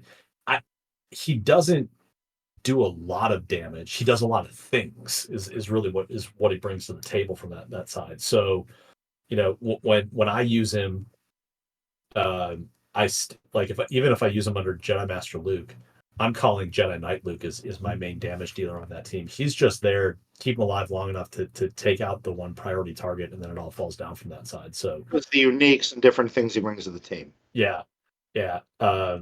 And that's the whole thing around that team beating Malgus. And again, this gets back to, if you can use that to beat Malgus, now you can pull Atreya off of that, you can pull your C off of it to do something else. Is that he just needs to live long enough to take Malgus out, and then the rest of that team kind of falls apart at that point.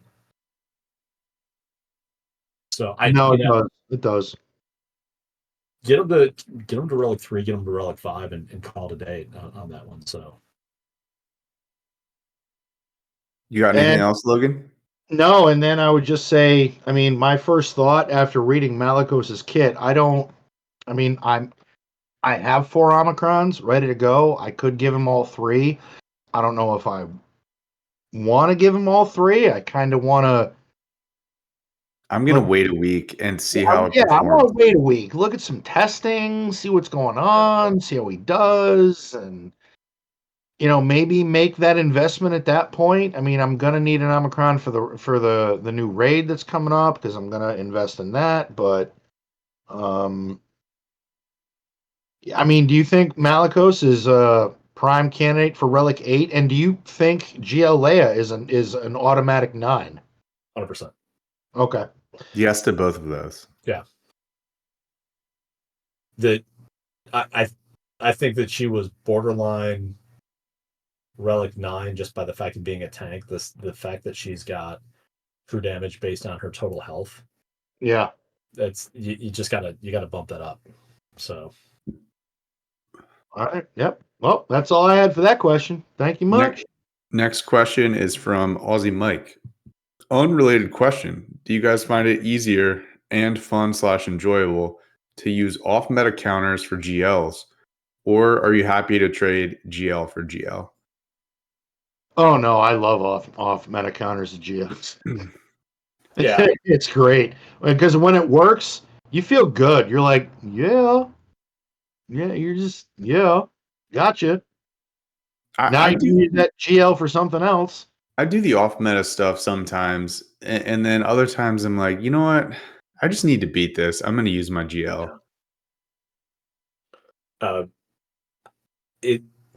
So I like the off-meta counters, but I stopped using the Fennec on Lord Vader because it felt like it failed 1 out of 3 times.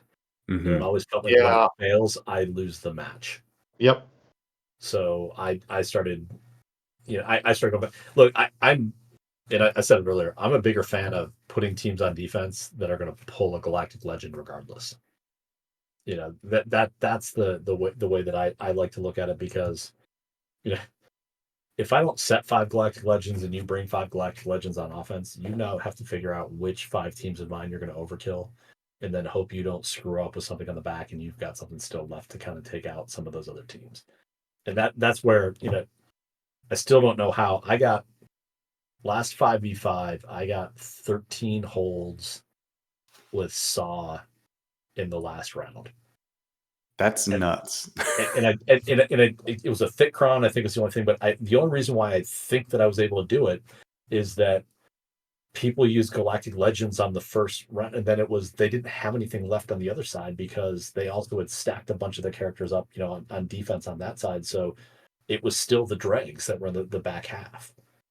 If you're going to do it off meta, you need to be willing to hold on to your Galactic Legends till the back wall is open to make sure you don't need them. Is really what it comes down to. Right. So. No, I agree. I always try to leave a GL and at least one other team that is going to get me there for the back wall, because you never know. Open that up and there's Jabba, and you're like, oh well, shit. I actually had my GAC opponent message me today because I put Mon Mothma in the back wall, and I did Mothma, Katarn, Hoth Rebel Scout, Pow, and Biggs. And they tried to take Iden, and Biggs just kept getting fed turn meter because every time you hit Biggs, if he's not dazed, he gets 100% turn meter. And then he takes a turn, Mothma assists, and then she cleanses all the debuffs, and then Scout feeds the turn meter, and I just decimated their Iden squad. And they sent me a message and was like, "Oh man, that was such a slick squad." Yeah. And then I plugged our podcast and told them to listen to our podcast. Good. I've done that with a couple of opponents. Yeah. Hey, check us out. Yeah. Yeah. I like the off meta stuff. It just again, that's why I tried I'm gonna try it again, but the Captain Rex Phoenix, it didn't work. But man, Lord, same thing, Pico. That Fennec counter against Vader, every time I tried it, I was sweating bullets. Yep. Yeah. Look, I've been using the Night Sisters against Jabba the last, since the Marincron's been out. Yeah. I've only had it work twice, like a one shot. It just did this last time, but again, I was so excited when that happened. Like, I'm like, oh yeah, this is over. Like all of a sudden now, because I had another team that I could use somewhere else, and it kind of all carries its way through. But I get really excited around the off meta counter pieces, but at the same time, I just want to clear you. Like, I don't even care if I lose. It drives me nuts to see, like, my opponent scored a 157 and they cleared like 2 teams on the bottom and 2 teams on the top. And then they left 3, they hit somebody 3 times on top and 3 on the bottom. Like, I felt bad for them because I've been in that situation before and I just hate it. Like, that is just the worst. It does suck the fun out of GAC when you do that. Are you, Pico, are you actually getting some good use out of Saw? I never brought him past Gear 12. So I brought him up because I brought everybody up, but he had this weird week that everything he did was awesome, and then he's done nothing ever since. It's I'm at the point, if you get to my back wall cleanly, I'm gonna lose. I really don't care. I am again. This is not intended to be I cleared 13 million GP today, which is disgusting. Bravo. That's huge. I'm also in K2, so I am probably the worst player in the top 100 GP. But I just love the fact that I'm now facing there are people in K2 I'm now facing 13 million GP players here. I secretly hope that I'm just ruining someone's morning when they wake up and they actually take a look that's what they've got to go against, and then they beat me. So that's me this week in K2, or not this week. That's me going into tomorrow. My opponent had Jedi Knight Cal at Relic 8, has everything, and I'm like, all right, cool. I'll just I'll have fun attacking. Yeah. I think it was TK this morning that was talking about his opponent. He was describing his opponent. I'm like, oh yeah, this sounds like my roster. And I almost chimed in with, you do realize that every time that I lose to someone with a lower GP, just by nature of where I am. I'm always losing to someone that with a lower GP than I am. I've in the I past strangely can relate to that. in the past year, I've faced 2 people with higher GP than I have. That's it. Wow. So, and I lost both of those because again, they were much better than I was. I changed it up this 5v5. I actually started putting a full Treya squad in the back wall just to make people go, "Oh Ugh. shit." Yeah, I would be very sad if I opened the back wall and you have fucking Treya with Savage in the back. Oh yeah, and with the Datacron too. So it's like, well, you have fun with that. Hope you saved something while Yeah. you slogged through the rest of my shit. Hope you saved your C. Yeah. Yeah. Okay, next question is from Jar Jar McGoats Jr. With the hype died down on Jedi Survivor, is there still a chance we get Rick the Door Technician? I didn't get this reference. What is that? Uh, Who's Rick the Door Technician? That was Saturday Night Live skit when Adam Driver was there. When he was the the boss, undercover Again, boss. Yeah. undercover boss. It is my job to stat correct everyone. It's Matt the Radar Technician. Oh, is it? It is technically Matt the Radar Technician. I thought I thought it was the Adam Driver skit, though. I will say that. I think that's what he's referencing, unless Yeah, there is some underlying joke that I don't know about. Maybe it's like a comedy skit off of a comedy skit. I don't know, but what Adam Driver did, that was brilliant. Yeah, it was funny. It was funny. Next question is from Extreme Makeover Alderon. Who writes longer novels, Russians or CGGL kit writers? Well, after the first part of the show, I'm going to say CG kit writers. Good night. Ugh. That one made me laugh. I liked that one. Yeah, I did too. Okay, the next viewer question is from me. In the developer insights for GL Leia, one of the questions was, or maybe it was the Q&A for GL Leia. It said, "Why is there no Ewok synergy?" And then the answer is to not break up the existing Ewok squad, and we want her to be the Rebel GL. And then I asked, does this mean we will eventually get a GL Ewok? Looking at you, Bones. Look, I came in just in time. Yeah, Teak, man. If no one knows Teak, look him up. He is a GL level Ewok. There are a few channel obsessions that we have here in the Three Scoundrels Cantina. One of them is Bones' obsession with Teak. Another is Logan's deep obsession with Jar Jar. Hatred. And Wada. Oh. Use the right word. His love Sorry. for Wada. I don't throw the word hate around lightly. It's a strong word. It's an evil word. But I would definitely go to the dark side for that floppy-eared fuck. Then in our Discord server, people started posting some different thoughts about GL Ewoks, which I thought was interesting. Oh, geez. Yeah, we actually came up with a lot of good characters just from the movies. We could have an entire squad. Because there was the little girl, and then Teak had this creepy old man that lived with him that was kind of like Gandalf of the Ewoks. And the girl herself had like a whole family, which was in a dark twist of events, they all die in the second one, in the very beginning. Spoiler alert. Okay, so in the chat, yeah, Crafting Way is clearing this up. Crafting Way says Rick the Door Technician is a quote unquote boss in Jedi Survivor. He runs up on you and his health bar spawns like a boss, but he gets one shot and you keep running through the level. I had never heard of that. That's funny. But Bones, I just looked up Teak, a picture of him. I'm not going to sleep tonight. Yeah, he looks like an Ewok on meth, doesn't he? Like an Ewok just smoked crack.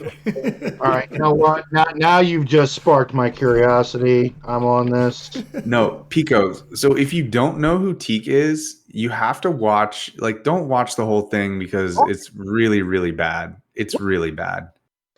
But there was an Ewok movie. Like, there were a couple of them, and in the movie, Teak is like lightning. He like moves around the screen so fast that you like can't see him. Like how they do the flash effect. That's what he does all over the place. And yeah, so he's kind of Ewok on meth, I think. Now that I think about it. Teak is the village idiot. Like I don't know. He's my spirit I don't animal. know what else to say. That picture does not make any sense. This all stems from when Bones was streaming and we did like a Mandalorian watch party or something. And it was like a lot of fun. A bunch of people from our guild and some people who are Bones' followers all got on and we watched an episode of Mando. And then we were like, oh, you know what we should do? We should go back and watch like some of the old crappy Star Wars stuff, but like not the holiday special. I recommend that you guys watch it at least once. It's so bad that it's good. I enjoy watching it. So we watched this Ewok movie and it was like so ridiculous. And then Teak comes on and we were just like, what the hell is this? Not to mention there's like some weird like 80s Conan the Barbarian like villains. There's like this black witch lady and then I don't remember this other guy. It's a super strange movie. But, you know, it's canon because Wicket's in it, I believe. So, but yeah, it's easy. Yes, Swampgrass just said, when I looked up Princess Nisa, she looks like she'd been hanging out with Swampgrass. Red eyes.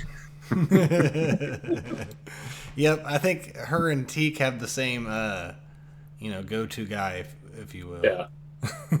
Yeah, no. Teak looks like he's been hanging out with Walter White a little too much. Like, this is ridiculous. Holy shit. All right, what else we got for questions? Jar Jar McGoats asked how many shards you got, talking about Leia, which you kind of already answered. Yeah, it's the tier 4 one mission short. That's it. Jelly Fox asks, with R2D2 now finally having a home and all the bonuses he gets from Leia's kit and his own, then lists all of the bonuses, and then asks, how are you guys going to be modding R2D2? To be perfectly honest, I'm kind of torn on this. Like, I feel like with all the extra offense, I'd like there to be more, but I almost feel like I'm being pushed to give him more potency just to make sure that his stun is like automatic. Because he's going to assist Leia when she uses a special. Every time. And if you're just stunning somebody over and over and it's going to be such a nuisance to deal with. So and I think inflicting burning. High potency is critical. He's so fun with JMK. Like, I'm not going to be able to play with Leia, but JMK is fun because he always assists and stuns the shit out of everybody.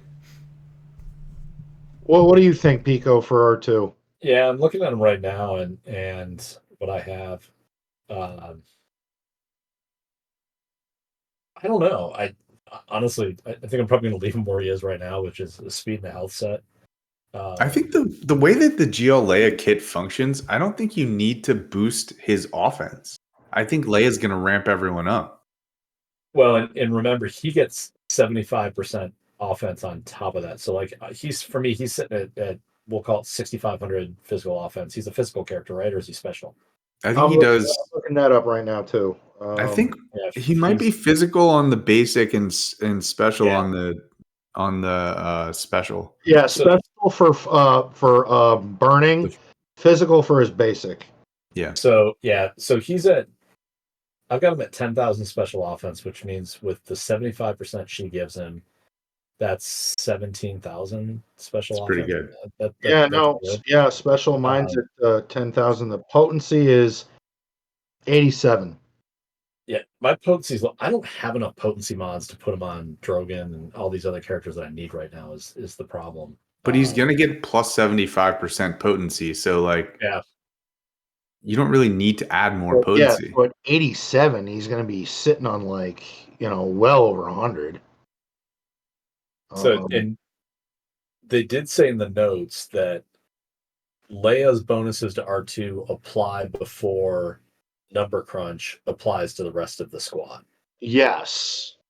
So she bumps everything up, and then he shares 10% of that number across the board with everyone else. So that'll work on that side.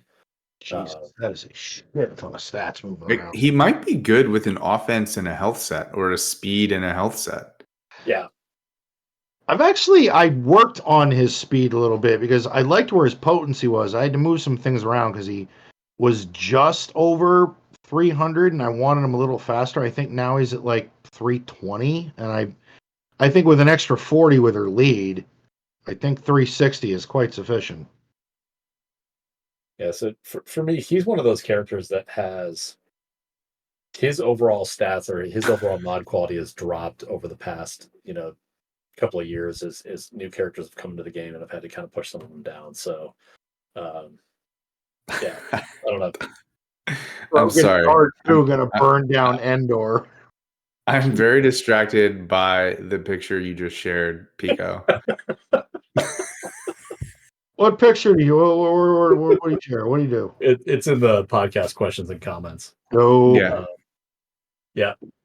There's a Teak and a former college football coach look very similar. Possible doppelganger. Yes. I will have to look that up. Let's just say that meth leads to a lot of different things. Cocaine's hell of a drug. All right, I gotta move away from the. All right, I gotta look this. Holy shit!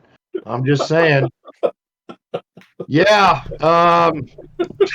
Pico, checks out. Did you just find a site and put that pic in there? I can't. I just started. I can't. That's so bad. Oh, that's so bad. But and so look, true. Folks, this is just. We're not going to tell you. You're going to have to go look at it because this is being recorded, and I don't want my name associated with it. Yep. If you guys want to check it out, if you guys want to know, you have to come to our Discord. Yeah, you gotta join our Discord. Hit the fucking button, folks. Just hit the button. You want to see some funny shit? Please hit the button. Good night. That was hysterical. The next question we kind of already answered. Jelly Fox was asking about like with Leia's kit being specific on Rebel Jedi tanks. Will you take Kanan, aka Kanan, from the Phoenix team? Are you still thinking of running Stormtrooper Han and Old Man Logan? Hey, he said Kanan because he was making fun of you, right? I know. And he's phonetically spelled it Kanan. I want you to know that I didn't do that. No, he put it in parentheses to make fun of you. But we just want to I know. To make fun of the fact that I have not watched Rebels, didn't know the proper pronunciation of their names, and I butchered. Did you watch live Twin Sons yet? Did you watch everyone here? No, you're lucky that Bob messaged me at one point. You watch the new Ahsoka yet? I'm like, dude, the past week I haven't had time to think. Holy shit! But no, I did catch the latest Ahsoka, which, damn, was good. You're going to be saying that every week, I think. Yeah, till the end.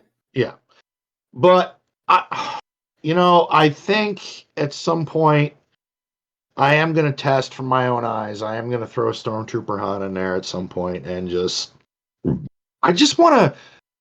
I know he's not getting the benefits, but when he taunts and he's getting like just hit after hit, and how much turn meter is being developed, I just want to see how it works. I just want to see how it interacts. I think that's fair. It could be, a depth charge worth of shit, but I need to see it. Well, I just want Stormtrooper Han to have a home, a good one.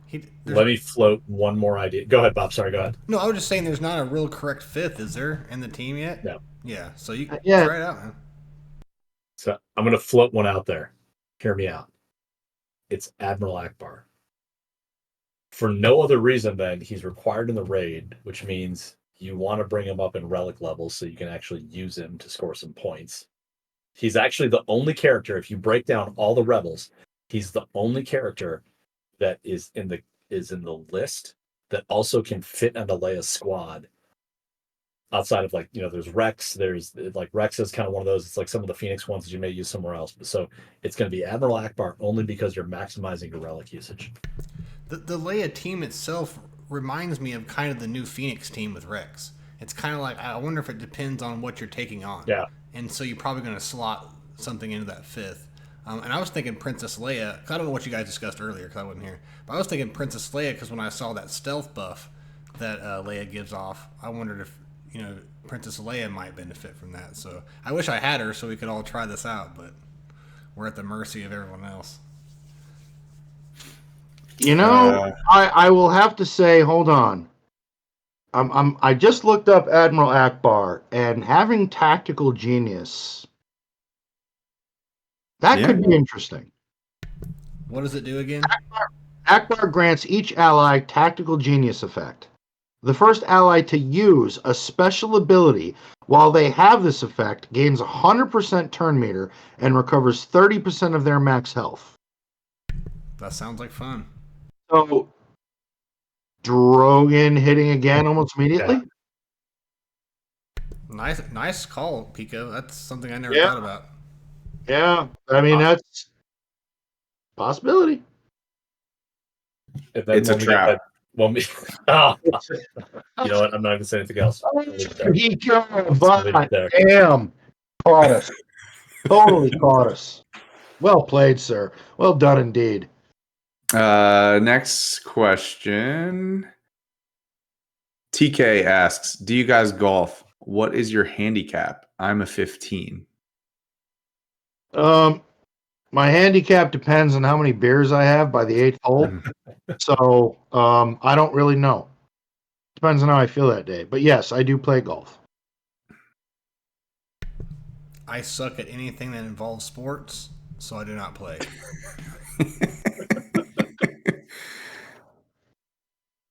I played a couple of weeks ago for the first time in 10 or 15 years, played in a scramble. It was ugly. I had fun though. I think I might actually start trying to get into it and do some swings. So it is fun. It's relaxing, Yeah. I enjoy golf if I haven't been playing slow pitch softball because that completely wrecks my swing. That being said, it's been many, many moons since I've played golf, but I do enjoy golf. I have no cap would be. Usually my goal is to shoot under 100 and get at least one par on 18 holes. If I do that, I'm happy. Yeah. Look, all I'm going to say is it's obvious I don't play golf very well in any aspect because when it comes to mini golf with my fiance, I'm still trying to turn this franchise around. Because I don't win. It doesn't happen. I'm slowly trying to turn this franchise around to a winning tradition, and it's not happening. So. Not a question, but a comment worth reading. TK says, I'm listening to last week's episode finally. Line of the night from Bob. Kadarius Toney has dropped 3, and he's got the best hands I've ever seen. That sounds like what do they call the on The Office? What's his name? Or are they like Michael Scott-isms or something? That's my version. Bones-isms. Boys, there's Ricky-isms. Yeah, so Bones-isms. Yeah, no, the fact that you had said at one point good hands and Tommy in the same sentence. Okay, before that game, he would have been. I could have said that. He had one bad game. A little misleading, a little conflicting. If you want to hear more about what we think about Kadarius Toney and all other NFL teams, check us out Tuesdays, 8:30 p.m. Eastern for the I know. You guys get and next week. It's just going to be Bob and Sturm. They're carrying the show. So that was a professional podcast advertisement in the middle of it, Bob. That was phenomenal. That was good. You'll probably never hear that. You've been doing this a while. You've been doing this a while. Pico, you caught any of the? I don't know if you watch football. Did you catch any of the NFL show that we did? I did not. I haven't caught it yet. I want you guys to do a college football show. That's the big one. Again, like I appreciate the NFL for what it is, but it would be great if they could actually, catch up to the times of what a modern offense looks like and go look at college football where we spread it around, throw it all over the place, and we actually play an exciting brand of football. There's just so many teams. There's so much to cover. And again, I'm not going to get off too much of a side tangent, but the quarterback play this year in college football has been absurd. Yep. It has been absolutely absurd, the quality of quarterback play. And you look at the first week of the NFL, and I've never seen point spreads this small. Yeah. And everybody, unless you were San Francisco, everybody last week played like shit. Unless you played the Steelers, then you steamrolled them. Yeah, I'm just now getting into college football. Shit in the back. I like college ball because those kids are playing their hearts out to get what players in the NFL have right now. Yeah, except they're all getting nice big fat contracts for NIL money. And again, I could go the next 2 hours talking about how I hate the kid in Texas because of what he did to Ohio State, how he basically found a way to squeeze $1.5 million out of Ohio State to come here for a year that he had never had any intention of playing there. And I'll let that go. No, I read that. I've read it. No, that is terrible. I've heard about that, and that is a serious issue. But that'll have to wait for another day because holy shit, I could go into that. I could go into that one for a hot minute. All right, Avant, what else we got? Last viewer question is from Ray Crafting Way. Last minute addition to the server. Something a little different this week. Who's your fastest non-GL tune? Oh, off the top of my head, it's probably Gideon. Yeah. Remember when mine was Fifth Brother the other day when you guys were looking at my God, I couldn't believe it. Oh no, my fastest non-GL is Bad Batch Echo. I think it's almost a tie between Bad Batch Echo and Mara Jade. They're both in the 350s. So I was reviewing a person's roster today. He had his main account was 11.1 million, and his alt account was 2.7 million, and his alt had a 370 speed Echo. That's one of the fastest ones I'd ever seen. That's insane. Jesus. Yeah. Mine, I think, is 354. Wow. Crafting Ways and then 378. Crafting Ways, the second part of Crafting Ways question is, for food, what is your favorite type of ice cream? Do you prefer scoops, a sundae, milkshake, etc.? I love when my milkshake brings all the boys to the yard. So I gotta go with milkshake. I was really hoping somebody was not going to go there, and I was disappointed. I'm glad I feel fulfilled. I feel fulfilled. So I'm gonna go different. I'm a fan of a big milkshake, but Coke float, root beer float, that's my jam. Mm. Remember the strawberry cream slushes or just the cream slushes from Sonic? Those were always my favorite. I don't know if I think if I have to pick, I'm gonna pick like a hard ice cream with like some kind of really, really interesting flavor, scoops in a cup.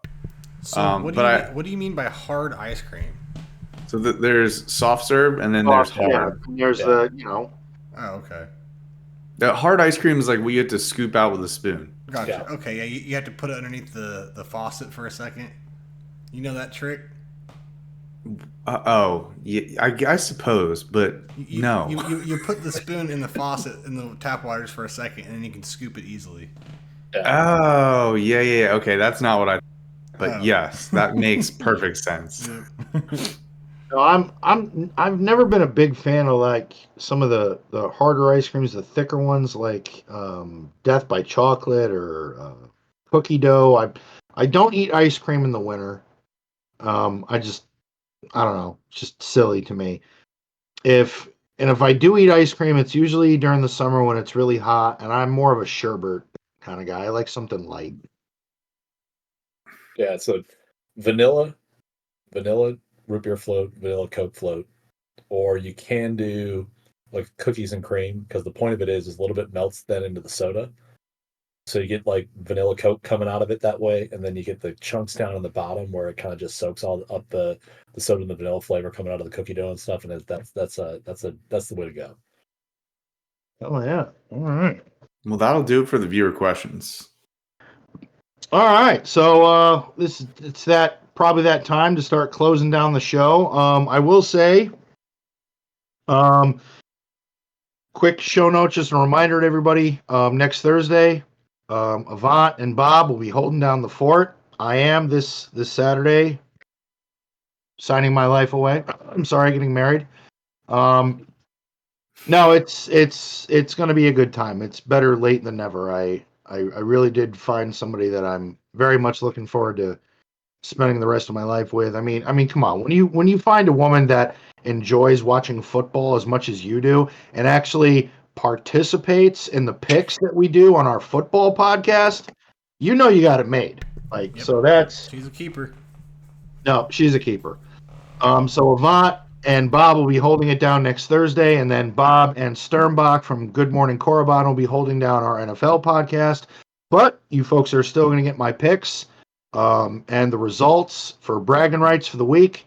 Sternbach kicked our asses week 1. He was 3 picks ahead of everybody else. But Something you again, can look forward to is probably more right insights now that he's gone. I have more time to talk, which means more right things I can say, which means more insight for you guys to take from, use it for fantasy, for betting. Trust me, they call me Bonestradamus when it comes to sports. So that basically means, folks, if you want to listen to Bob just talk about the Chiefs for 2 fucking hours, then that's what you're going to get. Or how something that your team did that were like the Chiefs, that I can somehow bring up and relate it to the Chiefs. I'm your man. No quarterback in the NFL can hold a candle to Patrick Mahomes. Yeah, there you go. So Is that not a fact, though? I'm so glad I'm spitting taking facts, so it's not like I'm just pulling shit out of my ass. You lost to Detroit, and you might lose to Jacksonville. Hey, Hoop, spoiler alert, And I you picked Jacksonville. Jacksonville, you traitor. Yep. You did. You picked Jacksonville. Well, either my team wins and I'm happy, or they lose and at least I still got it 1 right against you guys. So I do that on fantasy football. I do it with fantasy football where I'll put like Joe Burrow in, even though I hate him. So either, I don't know. You get what I'm trying to say. Joe Burrow cut his hair. He thinks that's going to help them in the next week against Baltimore. According to a lot of football players, the porn stash is what gets all their abilities out. That sounds scientific. Yeah. What do you know about Ray Finkel? One of the greatest football movies of all time. Right. So we're gonna end it here, folks. Thank you again for all of your support. Please hit the fucking button, support us, listen to us. We enjoy your time. You gotta let Pico say What's goodbye. that? Pico's got to plug his stuff, and you got to say bye. Oh no, I was getting to that. Wow, you're gone all show, and now you're like, Continue Bob, on. I got it. Keep doing it. Again, I would like to thank our guest, Pico, who I always very much looking forward to have come on.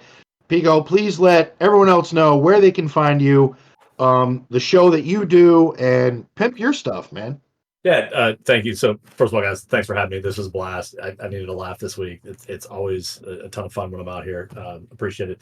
I love listening to your episode. Again, I think there was a guy looking at me trying to figure out why I was laughing like an idiot walking my dog today around the middle school. That's always just the weirdest stuff in the world. But PicoBurrito, you can I'm co-host Holotable News Network with Celiac Sarah. Most of you probably know Sarah more than you know me. She's phenomenal. You find me by finding her and then following the links to find our Discord server. I don't do a lot of streaming or anything. I looked at it, but you know what? That's a lot more effort. And I'm just really good being a high GP, low effort kind of person. That's kind of where I live in these spaces. But Into that. find me on Discord. You got to think of problems I said today, specifically around Spenders and Leviathan. Come to Discord and let me know how you feel, because I'm going to be bored at work tomorrow. So, but again, thanks for having me on the show, guys. You can also find him and cuss him out on our Discord as well if you want. Exactly. Oh, he does visit Discord. You can find him there as well. Yeah. Every now and again, Pico comes around and likes to stir up a little bit of a hornet's nest. Every now and again, I'm like the boogeyman. Say my name tag me 3 times in a Discord server and I'll show up. So. You're Heisenberg. You're goddamn right. I like how I'll be going at it with somebody in the Discord, and Pico will just drop a little dime towards the end, just to keep it going a little bit. It's settling down, and Pico will just drop one in there to keep it going a little bit. I do want to send a thank you to one of our viewers who is, he's actually sending me a gift. My co-hosts know what it is. Don't say anything. It's going to be a surprise to our viewers when I unveil it. I'm not giving any hints because it'll just completely spoil it. But the time that this viewer put into this to add something to our show that we're going to start doing, I literally cannot wait because I will be doing it. He's going to be sending it to me very soon. Should be here in a week or two. And when I get it on that next show, you folks will know. So, Avant, last words? No, I got nothing to say other than Pico. Always a pleasure. Come back soon. Thank you very much, guys. All right. Everybody, please take care. I will not, again, see you next week. I will see you the following week. And, hey, give Bob as much shit as humanly possible because he's going to be opening the show, and just keep him squared away from me while I'm away.